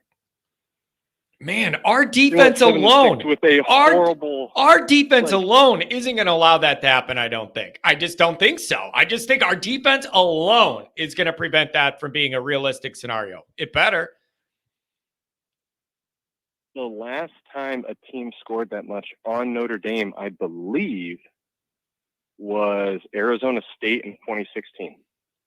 Man, I mean, that was how many? The last time someone has scored that many points on us. Jeez, it's I just think Notre Dame's defense is being slept on. If you would have to have the offense gives up points, like we literally throw 3 pick sixes or something for them to load up the points. That would surprise me a lot. I think Notre Dame's defense is a lot better than a lot of SEC people maybe want to recognize or respect, because they have in their minds all the SEC stuff, and it's like sleepy old Northern slow Notre Dame, not athletic Notre Dame. I think I would like to see Notre Dame's defense wake up some SEC people to be like, wow, Notre Dame does have an athletic, good defense that we respect. That's what I'm open to see. And I think we will. I think we'll put some big hits on people. We'll be burying these guys. It'll be a defensive show. I think we are okay there. But I also want to at least pose the question to the fans: how much of our negativity actually affects the team? I think Notre Dame, as a fan base, we're all smart enough to find new and inventive ways to doubt our own team. And you go into Louisville last year, for example, the fan base is rabid, absolutely rabid. Their team comes out and they're rabid too. How much of that is them piggybacking off of their fan base? Now, I know teams like to say, like, oh, don't focus on the noise, just play your game. To think that they actually don't focus on the noise is naive. I don't know the answer to that. Everyone's got their nose in social I don't know the answer to that. And I've asked Goolsby about that as a player. Like, did they ride that wave of the anxiety and the stress and everything that I go through and all that? And he said, yeah, obviously it was different before social media and all that, but like, you got to find a way to just not pay attention to any of the media stuff as much as you can if you're a player and you're so busy, maybe you don't even have time to worry about it. I don't know what the modern realities of that are with social media, how much of it you can avoid. I don't know. Yeah, I really doubt that with as big as this moment's going to be, that they're simply just keeping their head down and grinding. Because, yes, that may keep their mind out of all the noise, but then what is there to get excited about? Yeah. There's no rally. There's no energy. Yeah. I mean, people feel when a moment is big. Think about week 1, 2022 against Ohio State. Yeah. Like, we got a new coach and we thought we could run the world. And then we got punched in the mouth. Yeah. Do you understand, though, the scar tissue? Like, I totally understand why any Notre Dame fan would skew on the negative. And just like, there's so much scar tissue in this fan base with big game moments. There are a lot of people that love Notre Dame with all their heart, but they're hedging on something bad happening. So if it does, it doesn't break their heart, when as opposed to like, we're going to win, everything's good. Like, I see a lot of genuine Notre Dame loving people that their heart broken so many times they don't want to sign up for it again. That's a real thing here, man. I guess I hear the scar tissue argument, but I would say the Notre Dame fan base, what they're actually doing is picking a scab and then getting mad that it bleeds. Yeah. They want it to heal. They want to see success, but they keep picking at it and then it bleeds and they're like, oh, why is it bleeding? It's like, hello. Other fan bases don't have this issue. Yeah, it's interesting. There is I totally get it though, man. There are people that are negative in my chat every day, but I know they love Notre Dame with all their heart. Like I'm telling you, I know these people in real life and they love Notre Dame with all their heart. They've just been let down so many times. They refuse to believe and be let down again. Like it's on Notre Dame to prove it to those people that there is enough reason to buy in and all that. I'm just telling you, I see this every day. I see it. Yeah. Well, I have to go. The boss is rolling up, so I gotta hang up before he gets here. So you should hang up on me. All right. See ya. Have a good one. Get out of here. We're being right. He said you should hang up on me.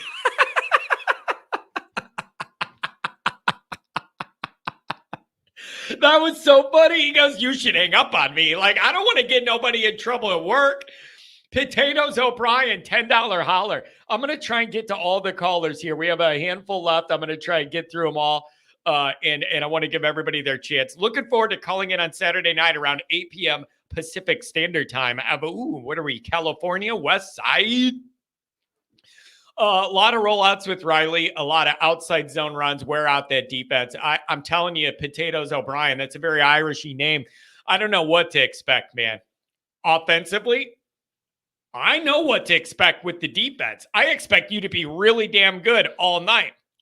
I have no idea what to expect from the offense.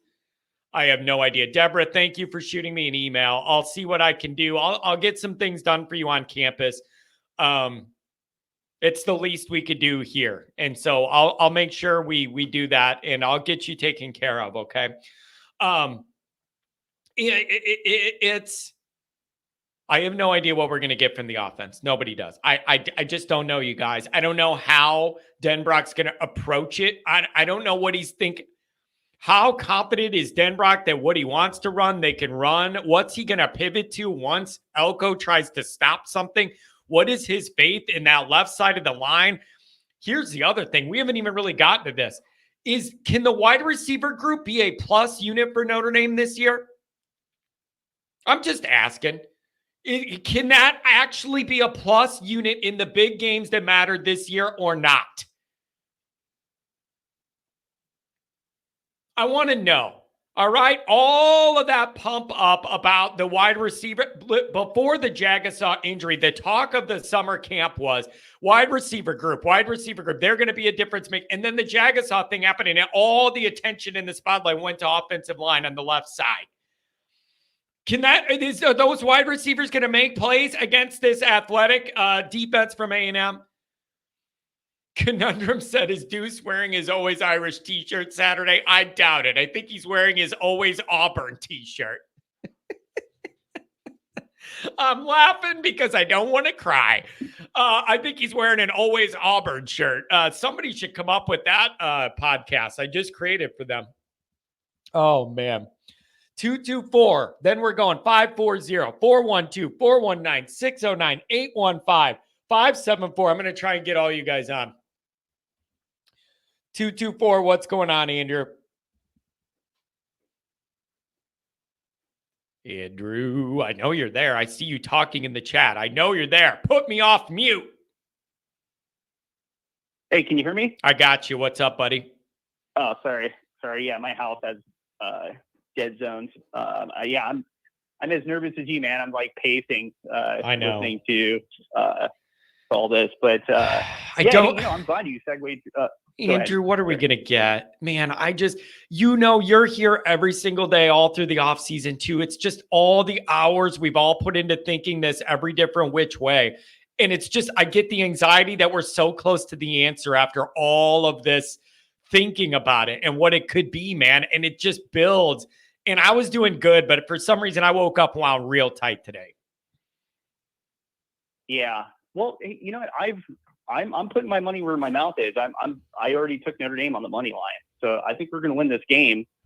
I do understand where a lot of callers are coming from in terms of trying to talk themselves into, A&M not being, the greatest team in the world. Because, despite them being ranked, if you look at their ranking, they're the nine out of the 9 SEC teams. They're 9th.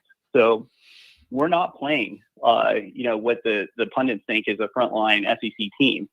With that said, there's just no denying that this matchup is a major, major problem for Notre Dame based off of what A&M is perceived to be good at, which is their defensive line, and so.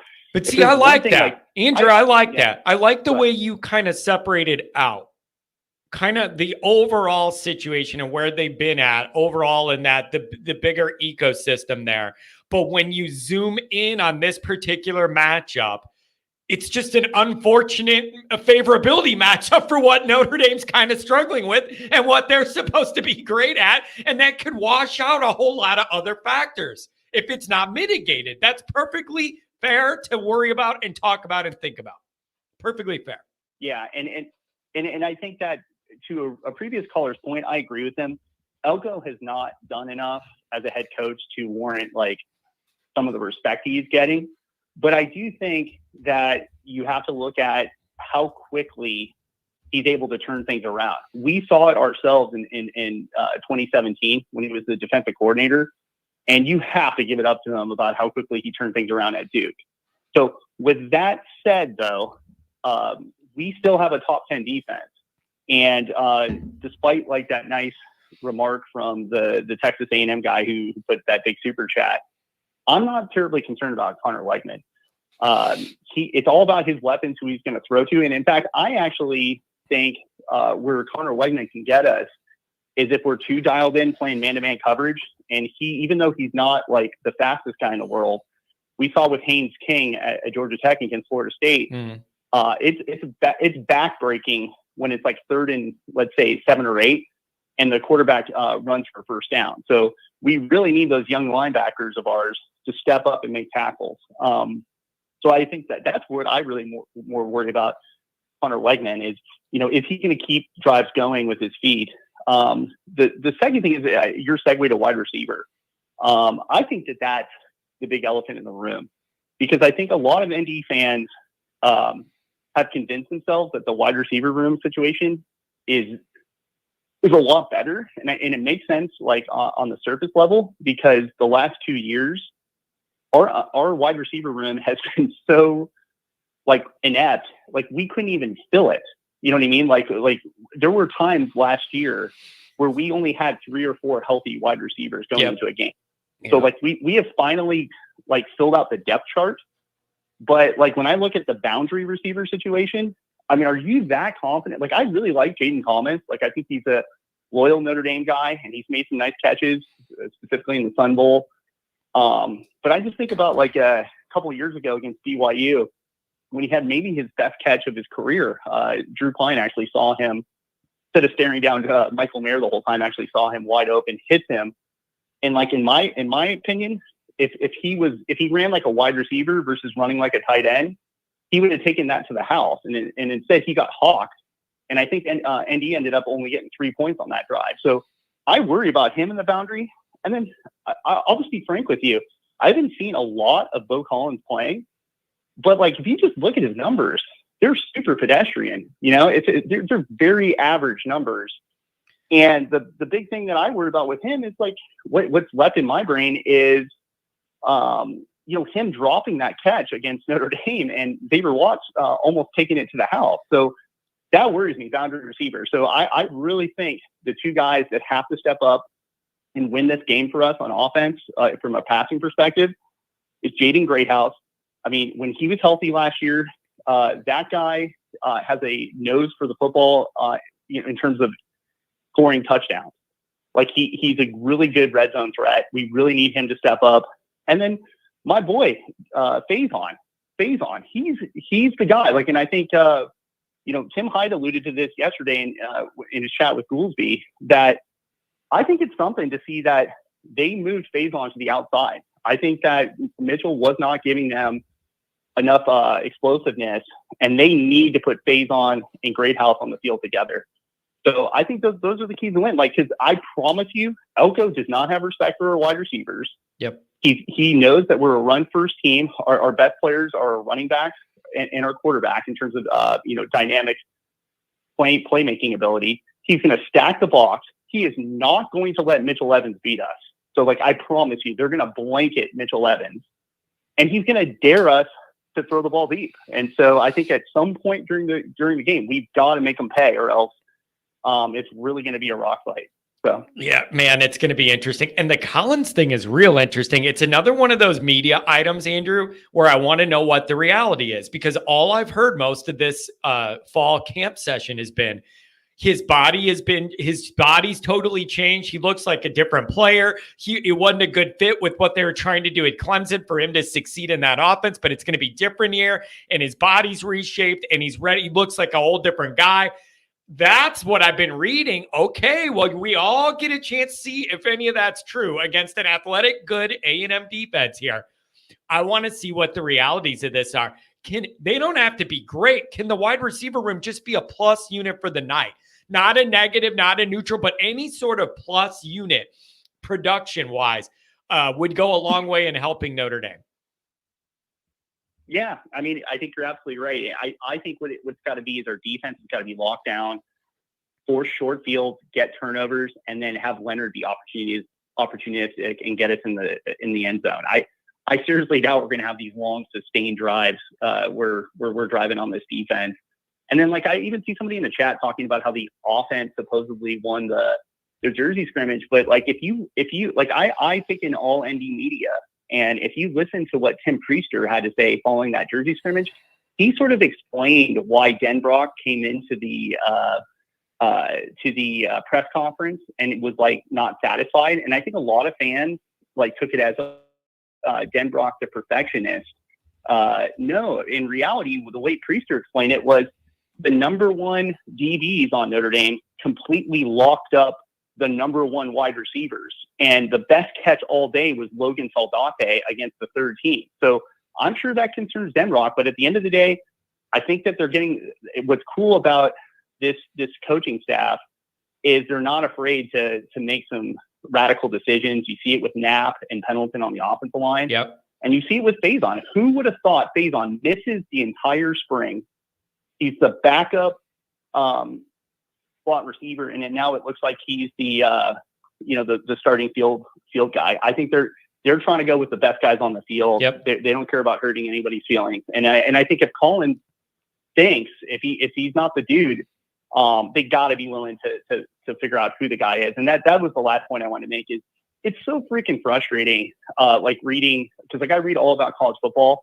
They just announced today that Ohio State is starting their 5-star receiver. Now, that guy was the number one recruit in the nation, and I'm not going to suggest that Cam Williams is on that guy's level, but it just doesn't it sort of bother you that somehow Ohio State, even though they have loaded wide receiver rooms, can figure out a way to get production out of like true freshman receivers, and then like Notre Dame, where I don't think our wide receiver room is all that talented. It's got a lot of depth, but not super talented.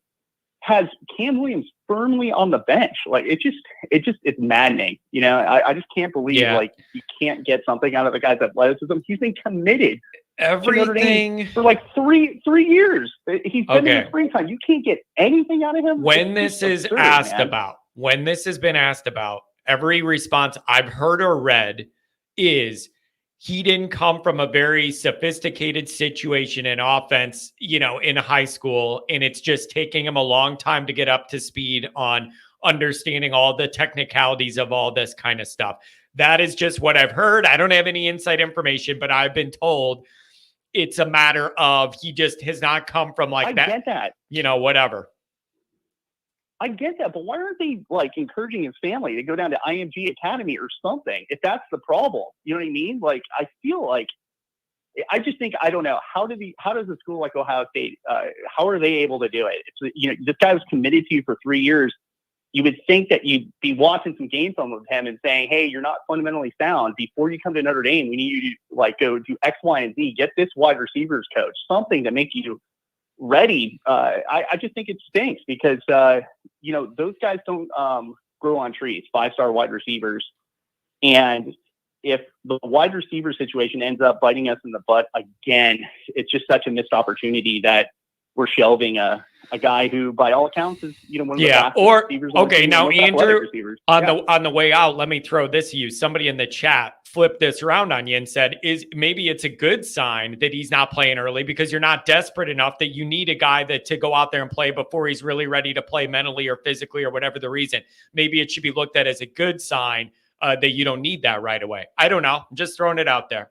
Yeah, I mean, hey, listen, I get it, man, and they're probably right. It is probably a good sign that, I should back up. You don't want to put someone out there who's not ready. It just irks me that we're not getting these guys ready. Yeah. Where's the development? You know what I mean? This guy, it's not like Cam Williams just showed up over the summer. He spent an entire spring, and then, I've heard many people talk about this with the rule changes. And this is kind of why Posh Baker lost his starting job, his right tackle job initially to Wagner. With the rule changes, there's a lot more hands-on coaching over the summer. And so they can do some real talent evaluation before the fall camp starts. So it's like, it just seems like such a missed opportunity. It's like, okay, I get it. I guess he's raw, but a lot of people saw a lot of interesting stuff out of Cam Williams. Yeah. And I always harken back to 2 years ago, Tennessee, Alabama. Alabama got torched that game by Jalen Hyatt, I think his name is. The guy caught 5 touchdown passes. And I remember reading after that game, Tennessee they're like, hey, they cannot cover you. And they literally just had him running post routes the entire game, and he was unstoppable. You don't have to overthink it. You just don't have to overthink it sometimes. Let your athlete go be an athlete. It's really simple. Correct. Yeah. Why I get it. Notre Dame ever do that? It's just shocking. It's just like, it's just so frustrating. So, I get it. All right, Andrew, hang in there. I know you'll be on Patreon and you'll be with us the rest of the week. Hit me up again before the game. We'll talk. All right, bro. See ya. Yeah. Bye. Oh boy. All right. I want to try and get through a handful of callers. Renee, hang in there. I'll get to my main man, Martinez. I got a handful left. Everybody's going to kind of have to tighten up their package here of what they want to deliver so we could get through them. Let's go. 540. What do you know? What's going on? Welcome to the show. Hey, John Paul here, the future priest calling back. It's been a while. Oh my gosh. What is going on, man? It has been a long time. God bless you. What is going on? I know. I keep listening. I keep listening and watching. You're doing great. So praise God and keep doing your thing, man. Oh man, I appreciate you. I need some religious affiliation around this show. Sometimes I feel like I'm gonna lose my mind. Can you do an extra blessing for this chat? help us stay on the Catholic path, brother. Like seriously, give us an extra blessing or something. I feel like I need it. I'm gonna lose my mind in the chat too, man. Give us an extra loose prayer. Give us a loose prayer, my brother, please. Oh, absolutely. I'd be happy to do that when we finish up here. But hey, I will say, speaking of prayers and religious, homeboy, the Brian Kelly caller, a few calls back, just want to say, hey man, you don't have to say GD all the time. Yeah, I know. I caught that too. I think that's I caught that too. And when it's that many times in a short window, I feel like that tells me he's so used to it, it doesn't even register it's coming out. I thought of that too. Right. Yeah. Yeah. So just want to let him know I'm praying for him. And I just want to offer that word to him. But hey, I agree with what you said though, 100%. Other than that. So John, real quick, I just wanted, and I'll be super fast because I know you got a long line. First of all, just, congrats to what you're doing, and I'm keeping you in prayer, you and your family. In terms of the game, I just want to say, similar to what a lot of callers have said, I was very skeptical of this game and have been like all summer. I've been to one Notre Dame game in my entire life, and it was last year, the Louisville game. So Ooh. I'm very wounded. Ooh. Yeah. Ooh. I'm very wounded from the away game ability that we have, Yeah. or lack thereof. Yep. That That was a bad one. That was a really, really bad one, my friend. Awful. Yeah, I drove many hours just to make it, and that sucked. But I will say, if this game this Saturday was at Notre Dame, I would have such confidence. I really think it's because it's at Kyle Field. I think we're all on edge a little bit, and so I really hope we can handle that. And I'll just end one last comment. I think honestly, my confidence is in Mike Denbrock. Like, it's him or bust. And if he is who we think he is, then I'm just trusting that he's gonna take care of this game, and that we'll get it done. We'll put up enough points to pull out the win. Yeah, no, so, okay, but here's the thing. All right, let me ask you this though. Okay, we feel pretty good about the defense. Yeah. Al Golden's pretty proven. Year 3, they should be really tough. We all believe that, I think. Okay. I don't want to get in a trap where we overvalue what Mike Denbrock could do to help this offense. That's where my mind's at the last day or so is I'm leaning on Denbrock as a crutch of, like, if that left side of the line's risky, he can scheme some things to kind of mitigate that and do whatever. I don't want to fall into a trap of overestimating what Denbrock's presence could mean for this offense to get by that offensive line, defensive line matchup problem. That's what I'm hesitant of doing. And I just don't want to overdo it. But I also got to believe all of his experience, and he's seen it all. He's going to come in there with a good plan and then also have pivots so that whatever Elco does, he has somewhere else to go. I'm more confident in the game planning and the in-game pivoting as needed than I would have been under Reese or definitely under Parker last year. That's where I'm at with this. Right. Yeah, Parker was a disaster. I think about the Ohio State game a lot. Like, we were there. I mean, we were there. Like, we were very close to pulling that off. Yep. And I just think, like, if we had the offense, at least on paper, that we have today for that game with Mike Denbrock, we're winning that game, right? I would think. I guess we don't know our own line, but at least from a skill position perspective and a coaching perspective, we win against Ohio State with this offense, I think. And so now are we hesitating that we can't beat a 7-win Texas A&M team from a year ago? I mean, I don't know. Yeah. And it's at Kyle Field, so I get that. But yep. It's going to be really interesting. I need that defense to win the day. That's the number one thing. I need them to be as advertised, and then that offense just do enough to get by this one. And then we'll see where we're at after that. I got to ask you before you leave, I don't want to get too personal, but how are things going on your spiritual journey and all the things that you've been doing over the years? Like, where's the status of all that at? Yeah, thanks. And thanks to all the callers who pray for me too. I appreciate those as well. Yeah, I think, let's see, I have less than 3 years to go till priesthood. So we keep going. It's 9-year total process. Wow. So we're getting close. I'm on what's called a pastoral year now. So basically I'm at a parish for a full year, kind of learning under the pastor there, the priest there, and it's going really well. And, yeah, we're definitely on the way. So just keep me in prayer and, keeping all the Notre Dame fans in prayer. Oh man, as we begin the year, dude, that's so awesome. And I remember when we originally connected, and it's been like multiple years now that we've both been on our little journeys. You know, a little bit different, but all in the Notre Dame ecosystem here. And listen, man, we need a dedicated priest for this show. We're all losing our minds half the time. We need some spiritual guidance. I'm serious. We need some spiritual guidance. I need you to promise that you're going to be the Always Irish Show dedicated priest and spiritual guidance that we need to get us through a lot of these moments without losing our minds, man. I need that. God bless you. I mean it. We need it. Hey, I'll end with this real quick. The church near the university, St. Pius X, I think it's where Coach Freeman goes to Mass. The pastor there, Monsignor Heinz, he's my old spiritual director. He's a new pastor there. He's awesome. So if anyone's going to Notre Dame on a weekend, highly recommend going to St. Pius X. And I did get some Elite 11 news that I want to share. I ran into the guy who's like the co-head with Trent Dilfer, I guess, of Elite 11. I ran into him 2 days ago at a concert. and we were talking about the Deuce Knight situation.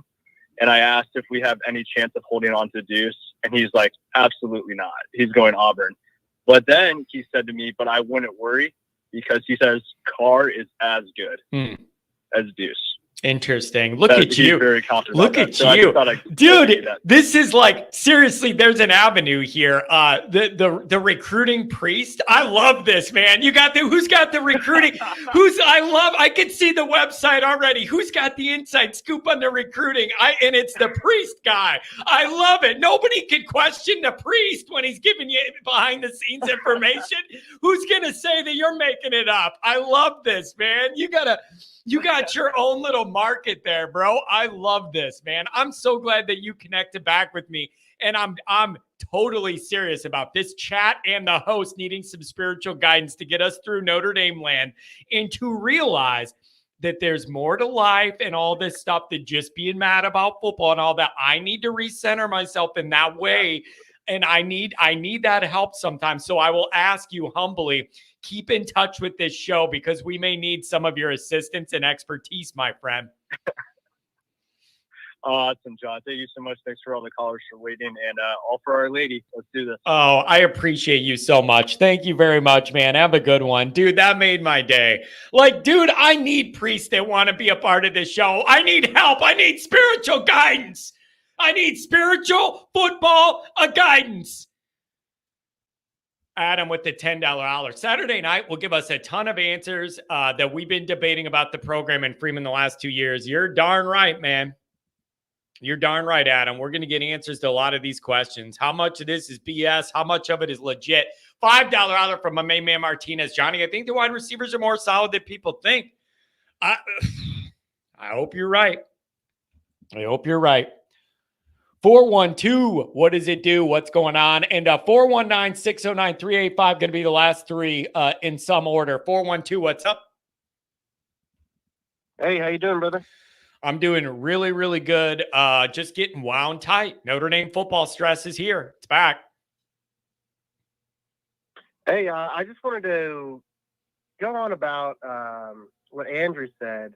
If the outside isn't open for Texas A&M's offense, and, I don't think he can keep the drives going with his feet like people might be scared of. I'm more concerned with the middle of the field. They just got 3 new tight ends out of the portal. He loves throwing over the middle. He's got a quick snap. I just don't see them throwing to Benjamin Morrison, obviously. Yep. Hoping a D lineman can get a fingernail on that ball, tip it up, Xavier Watts, 1 interception. I like it. Okay, now wait. No, okay, you sparked something in my brain that's been rattling around. I'm glad you brought it up. Really good point. Okay, yeah, I'm glad you did this. All right, you were talking about maybe not wanting to go at Morrison, right? Like, because that's an island and you don't want to go for that, right? I dare you to think, I dare them to think they're going to pick on Christian Gray instead. Because I got news for you. Not so fast, my friend. Like, I'm telling you, Christian Gray is going to have an opportunity this year to become a household Notre Dame name because people are going to do everything in their power to avoid throwing anywhere on a half of a field by Morrison. I think Christian Gray is going to be a guy to bust out because he's going to get a lot of opportunities because people are avoiding the other side. What do you think of that? I love it. It's the only thing I'm worried about is I'm pretty sure they got a wide receiver that's like 6'6". Ooh. So I'm like, whoever's covering him, it's going to be tough. But still, I don't see them hitting the outside that much. I don't think they're going to have a lot of success running the ball. But we got to stack that middle of the field. I don't know, just something that came to mind when I was researching this game. Yeah, it's and Al Golden loves the blitz. With we need some turnovers. Like you were saying, we hope that they get the ball first and they lay an egg. That way we can change the pace of the game. I think that'd be huge if we can at least get a sack and just we gotta make something happen on defense. Yeah, it's they're the engine that drives this whole operation, and especially as an away game. Yeah, home game, it's a whole different story. Yeah. Well, with this offensive line situation, I'm just not sure what we're going to get. And so I need that defense to keep us, like, I need them to do their part because I'm just not sure. I'm not sure how much we're going to be able to get done with this offensive line situation. Are we going to be able to mitigate it, plan around it, have them? Maybe they do better than we thought and you could get by or whatever. I just don't know how limited the offense is going to be because of the line. I have no idea. I don't know. I don't either, but here's the thing. If it's supposed to rain, that means it's going to be slippery for the arm tackles on Riley. He's going to make 5 yards turn to 30. I love that. Yeah. So I'm not worried about the rain. I don't think we're going to go pass heavy anyway. Man, there's just so many different ways to go about this. I mean, do you see Denbrock? Is he going to try and come out and establish the run up the middle, see if Notre Dame can do that? Or is he going to, or is he going to try and be like, I'm going to make A&M realize they're going to have to cover the whole field and we're going to try and do some things. I have no idea. First game of Denbrock, third time back around in South Bend. I have no idea what to expect, man. I have no idea. I don't know. I'm fired up. We'll find out what the weather's like on Saturday. I can't wait. One last thing I want to say before I let you get to the next guy. Since the turn of the millennium, Texas A&M has only had one undefeated season at home, and that was 2020 when there were no fans there. The Texas A&M name carries more weight than the actual opponent. It ain't going to be – we're getting this W. I like it. I like it. And again – it feels like you just got to get a win, cross it off on the ledger, move on. That's all I'm concerned about. Elco's going to be fine. They're on the rise. They're going to be a lot better next year when they come to our place to open the year, but whatever. Freeman and Notre Dame and the fan base and the media here, we need this one. You got to get it. The pressure's on Freeman, and I feel that. I'll give you the last word, Sarah, on the way out. Yes, sir. That's all that matters is this year. We'll worry about next year. All right, John, you have a good one. I love it. Thanks a lot, buddy. Have a good one. Have a good one. All right. 419, you're coming up. 609, and then my main man, Martinez. What's going on? Thank you for waiting. Yeah, no problem, John. I'm Jeremy. We met a couple times at tailgate. I'm actually 10 minutes from South Bend now, or I live in South Bend. I'm 10 minutes from the stadium. Wife and I moved from California last year and put that theater room together downstairs I showed you. Oh, yeah, man. That's awesome. I remember that. What's going on? Thanks for the call. Yeah, no problem. First time calling in. One thing that I've been wondering why nobody seems to have addressed lately is the fact that Jay Bateman is the defensive coordinator for Texas A&M. I know that we've got Elco's defense, but if Mike Elco is going to have to focus so much on looking over the shoulder of a terrible defensive coordinator, doesn't that split his focus elsewhere? You know what, man? I've heard a couple people bring that up and ask and question him. I've heard a couple people in the media bring it up and mention, is there any concerns there? So what do you think? You're just not convinced that that he's going to be able to handle all that on his own and free Elco up to worry about other things?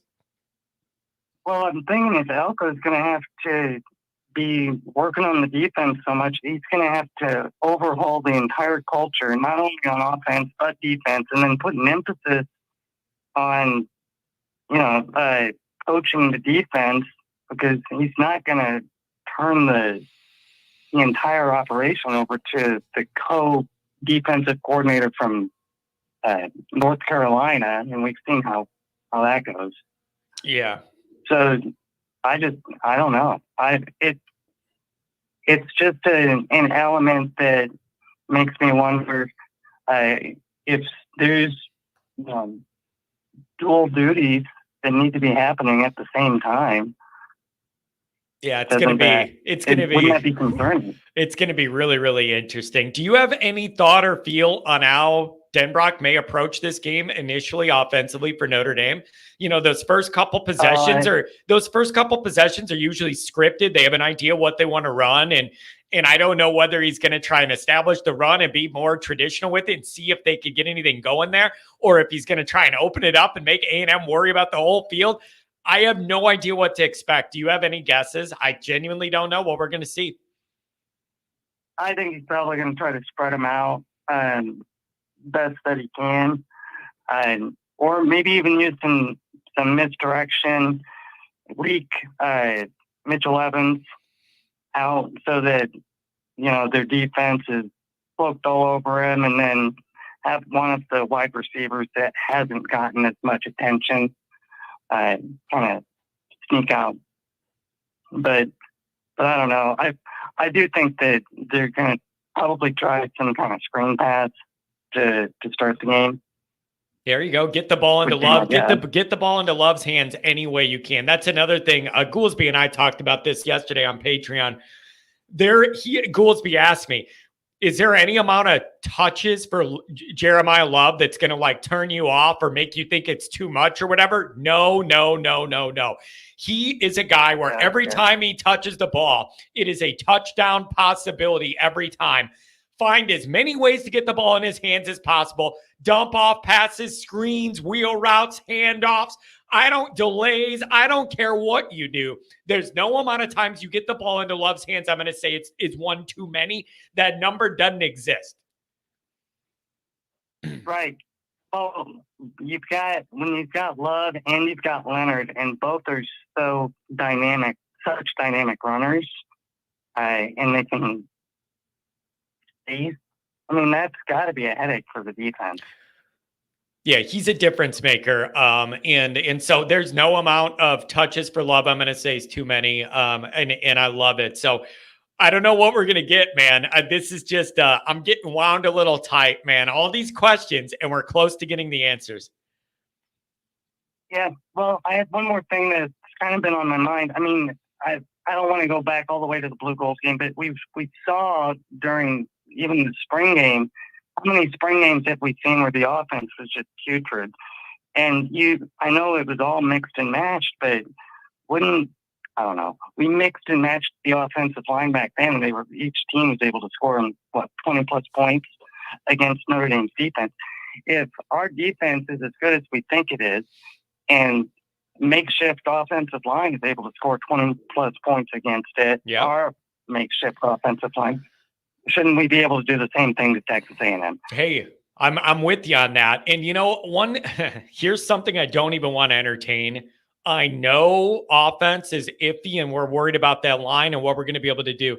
Another fear, this isn't a main fear, it's a secondary fear. And I don't think the odds of it are very likely. However, one little worry would be that we're expecting this defense to be near perfect. And what if they're more human than we want them to be, right? I don't want to overvalue this defense and expect a shutout or giving up 3 points here. I just don't want to get over my skis on that. I believe in them, and I think they're going to be very, very good, better than the first 2 years of Al Golden. I just like the personnel more and they're deeper. But I just don't want to expect too much from them either. The offense is going to have to do some things here, Yeah, I'm with you. I think both offense and defense. I mean, this is the first time that I can remember where I'm confident in both. I mean, obviously more confident in the defense than the offense, but I'm feeling pretty good about our offense. Man, I sure hope so.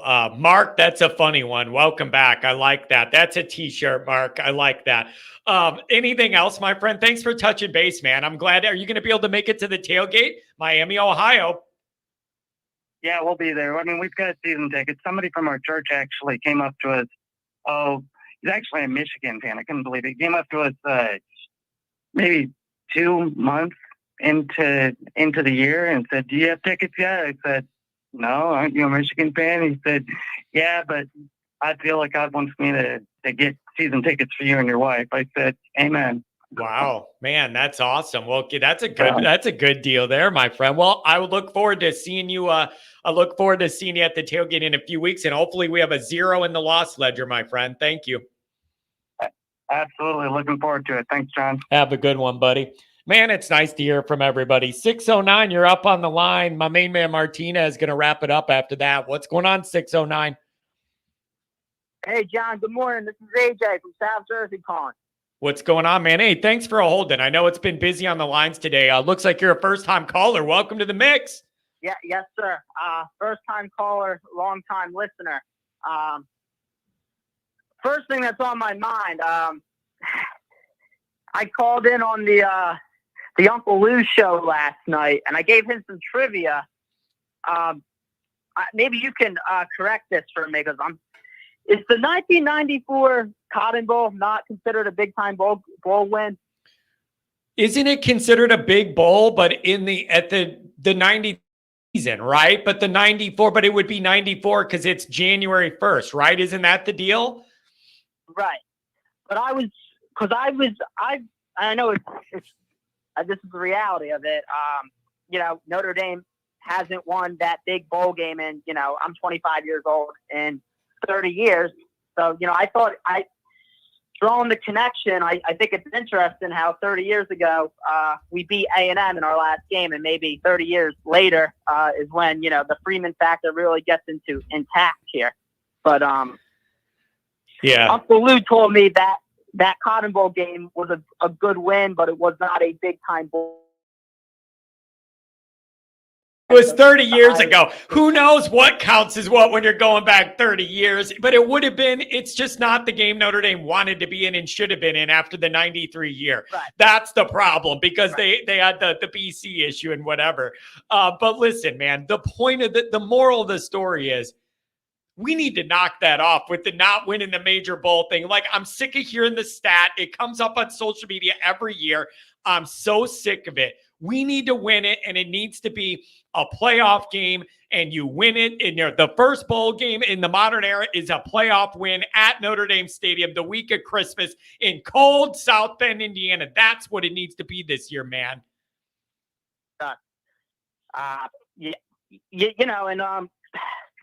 Not that I've been losing sleep, but one of the things obviously is the 6 starts on the offensive line combined. Now, though, thinking about it, we're going up against one of the, each day in practice, a top 5, top 10, if not better, defensive line. Obviously there's no turn up. This is SEC environment, 100,000 plus. But I'm content now, also feeling how Freeman can, CEO it, establish D Cord and Al Golden, and someone who I trust at least in Mike Denbrock. We really, really got to make a statement on Saturday night. I mean, that's all there is to it. Yeah, it's just kind of time, man. It's year 3 of Marcus Freeman, and you need to show that This is all trending in the right direction. You could get these big moment wins. It just feels like Freeman needs this. The program needs this. Again, I keep mentioning it, and nobody wants to. I don't want to hear it either, but I got to mention it. There's some recruiting anxiety behind the scenes with Notre Dame. It has not gone well the last month and a half of the summer. So the recruiting vibes and that arrow I'm always measuring is not pointing as straight up as I wanted it to. The best way to handle all of this is to win your games. It is the only best way you can level the rocky seas of all of this, is go win this football game. Right. And, we're going to know, by the end of the year, as, Dan Devine, year 3, Lou Holtz, year 3. Yep. Say what you want about him, but Brian Kelly got us to a national in year 3 game in year 3. Yep, it's a big year. A big year. The history lines up, and there is no doubt to me, this is by far the best roster that Freeman Aaron. It's not even close. Like, of his seasons, this is by far, I don't even need to see us play yet to know it is the most well-rounded, deep roster he's had yet. You need to make hay with that roster, and it needs to be a good year. Anything else, my friend? Thanks for giving me a call for the first time. Two things real quick. Are you going to be? I'm going out with my dad and I we're meeting up with some fellow Notre Dame fans. I actually met on a social media group. But are you going to be out in South Bend for the Florida State weekend? I don't know yet. My inclinations, probably not, because I'm going to want to do the post-game show here, and I can't really do that if I'm in town. But I don't have my plans. Right. I don't have my plans totally hammered out yet. There is a possibility, but right now I'm only planning on going to the tailgate game just because I always want to be here with the group after the game. But that could change. Right, maybe media obligations could change that. I don't know. I'll let you know. Keep in touch. All right. And then one last thing, John, because I wanted all Irish Nation to hear it. A couple years ago, I listened to that like 2-hour podcast you had of the Bush Push game in 2005. Yeah. Is that still up, or did that get deleted? Because I wanted to send that to my group, and I haven't been able to find it recently. You know what? I reconfigured a lot of the channel, and there were a couple video clips in there that were causing me some copyright issues with YouTube, and I didn't want to risk having a bigger problem, so I pulled it off. You are right; it is gone. Okay. Yep. Yeah, that was a great listen, though. I mean, I love that. It was I really enjoyed that listen. Man, I appreciate that. And there was like some personal stuff in there too. It was kind of a unique episode, and it was healthy for me to do that. And it means a lot to me that people still remember that. Honestly, thank you for that. Yeah. All right. Well, go Irish, John. I'll call in and out during the season, and look, going to the grandfather's man cave Saturday night with my dad and my uncle, and we're gonna have a good old time, and hopefully celebrate a big dub. Oh man, I hope you're right. Stay in touch, my friend. Give me a call again soon. Thank you. Thanks, John. Thanks. Go Irish. Appreciate it. Go Irish. Man, I appreciate him remembering the Bush Push episode I did, that little mini documentary. My main man, Martinez, what's going on? 949. Hold on. I'll try and sneak you into my main man. What's going on? Hey, Johnny, I'll be quick so you can sneak him in, man. Great callers, man. Great conversation. Great show today, man. I'll tell you 3 things, Johnny. I'll make it quick. Now, I was listening to Sean and Malik, right? And they're saying, because everybody's concerned about the freshman and linemen, how the line only has a total of 6 starts, correct? Yep.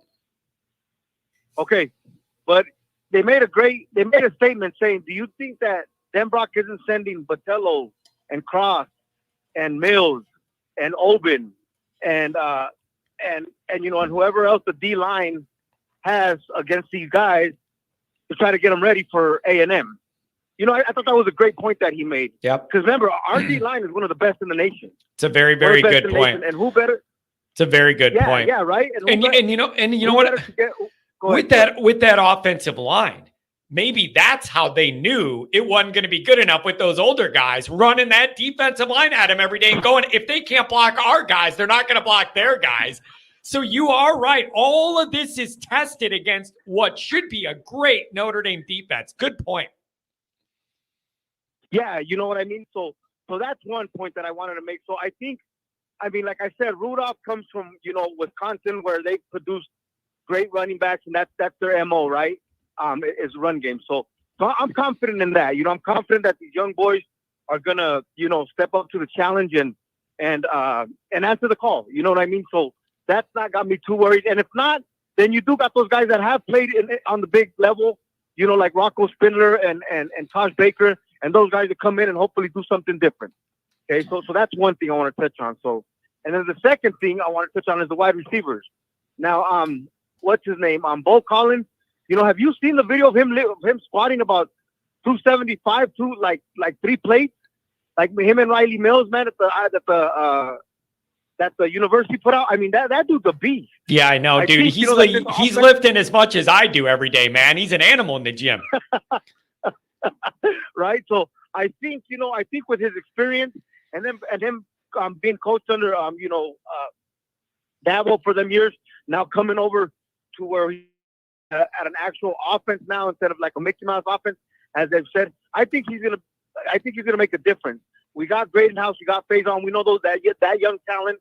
We know they're tough. The one guy that I think, like as everybody's saying, the one guy that I'm hoping can stay healthy, that I'm a big fan of, especially that amazing catch he made in 2022 against BYU, is Aiden Thomas can stay healthy, as big as he is, as strong as he is, as fast as he is, he could hopefully be an X factor. Yeah, man. That's It's a big question I have is, can this receiver unit like at least be any sort of plus unit this year? Not a negative, not a neutral, but actually help the cause in a winning way. Like, that's just where the bar is after the last 2 years of wide receiver play.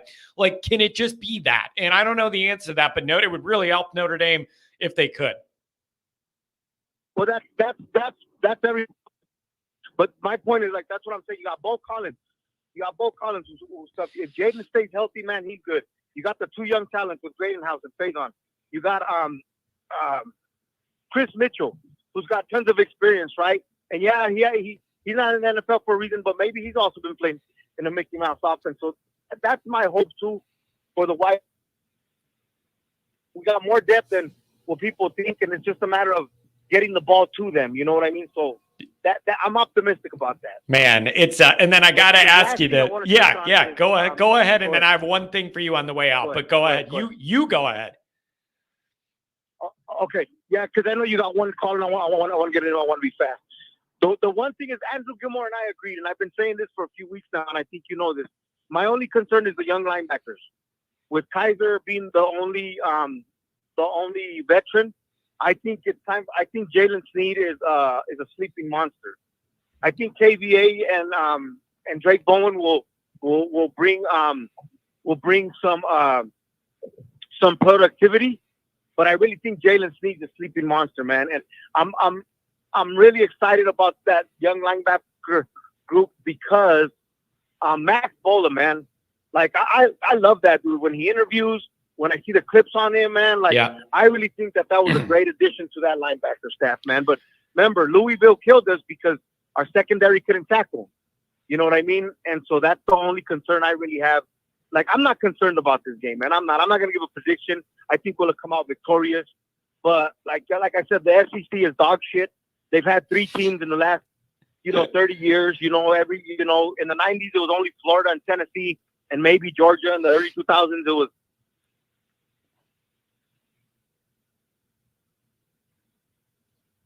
I don't know where he went. Teams. Every other team is mediocre. Same with the Big Ten. Are you there? Yep, I got you. Yeah, I got you. You cut out for a second, but I got you now. You're good. Yep, I got you. Oh, sorry, Johnny. So like I said, I'm not concerned about SEC country. The big Texas A&M never really became an SEC team. They're still a Big 12 team, in disguise. But anyway, that's my only concern is those linebackers, the secondary, if they're able to get to the next level, But besides that, Johnny, I think we're going to be just fine. We'll come out with the victory. If I have to put up a number, I'm saying 24-10. You know what I mean? There you go. I like it. And then I got to ask you one thing on the way out. I just want to know, what are you going to do for the game, man? What's your routine? What do you do? So I'll probably work for a little bit, and then I'll get back. My parents are going to be in town. So if I don't leave with my parents my parents are going to be in town. So probably get some ceviche going, sit right there in the front living room, and make sure my family doesn't bother me in case we're down. I like that. I like that, man. All right. Hey, be in touch, man. And if we pull this off, I can't wait to pull you up on the post-game show, baby. Yeah, brother, and I can't wait to Miami, Ohio. I'm all booked and everything and ready to go, man, for the tailgate. So onward, Notre Dame. Everybody have a great week, and we'll see what happens, brother. There we go, man. I love it. I love that guy's energy. And 949 to top it all off and end the show. What's going on, 949? Well, I was going to wait till Saturday night, but I'm just too eager, man. I'm too excited for the season. I had to talk some Notre Dame football with you. I just been thinking, like the scheme that we're going to try to work, right? And I think, we're all nervous about left side offensive line, right? Yep. So I think Denbrock, I think what he's going to do is, I think he's going to try to establish the run, right? Try to see where we at on the offensive line in the beginning of the game.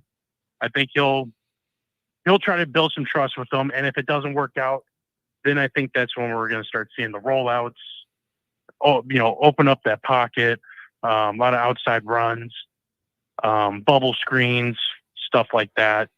I think it's going to be a lot of quick games, try to pull in that secondary, and then we'll see, over the top throws, stuff like that.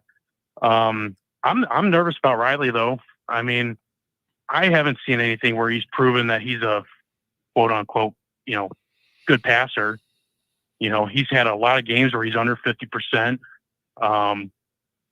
And against good, and you can only run the ball so much. I mean, and then that just makes him more of a liability. Well, and it makes him and the other thing is, it isn't just a question about him, but it's how it all works. Meaning it's him and the line, and it's him and the line and the wide receiver group. Like, there's just a lot of unknowns on that offensive side of the ball.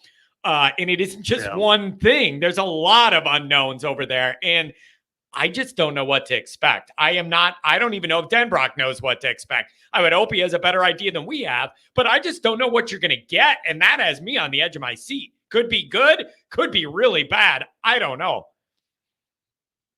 Yeah, no, Denbrock's a smart guy. I think he'll have it figured out after 2 series for sure of what he's got and what he doesn't.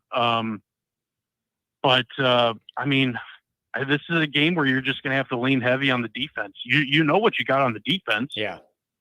And not only that, defensive line. I mean, we have depth on the defensive line too.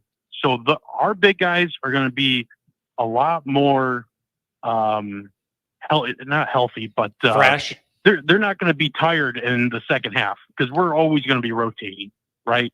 And like what they said with the linebackers too, that they're going to try to have 5-6 guys at least rotating at the line. So our front 7 is going to be pretty good in the second half, I believe, as long as we can stop it. And on defense, I think my prediction is that I think we're going to see a lot of zone blitzes, right?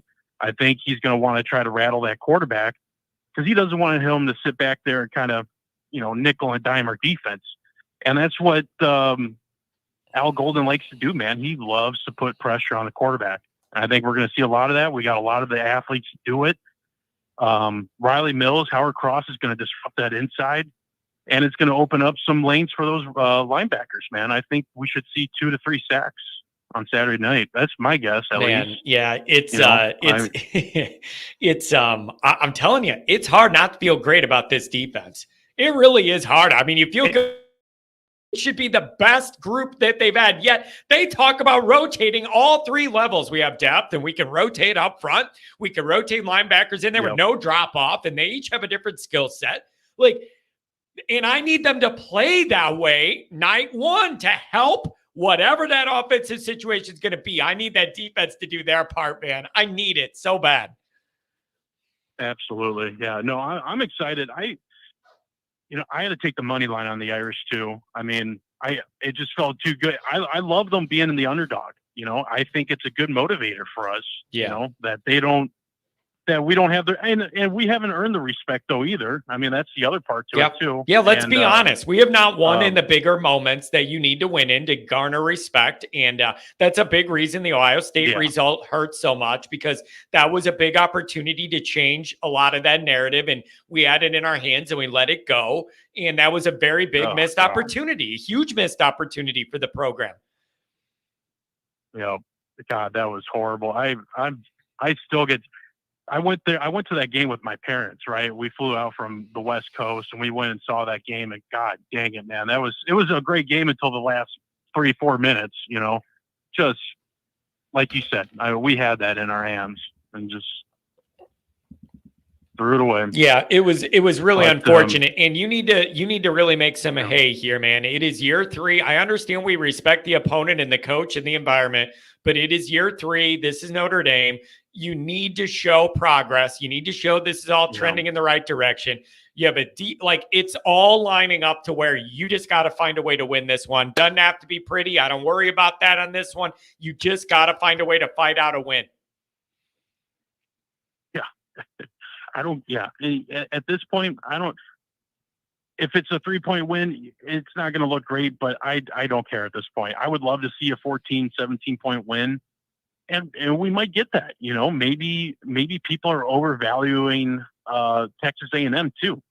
And, but I'm also nervous too, after seeing Florida State, because every media was saying, oh yeah, Florida State's, going to be really good this year. They got great defense coming back, and then they just crap the bed, you know. And I don't see that with our team though.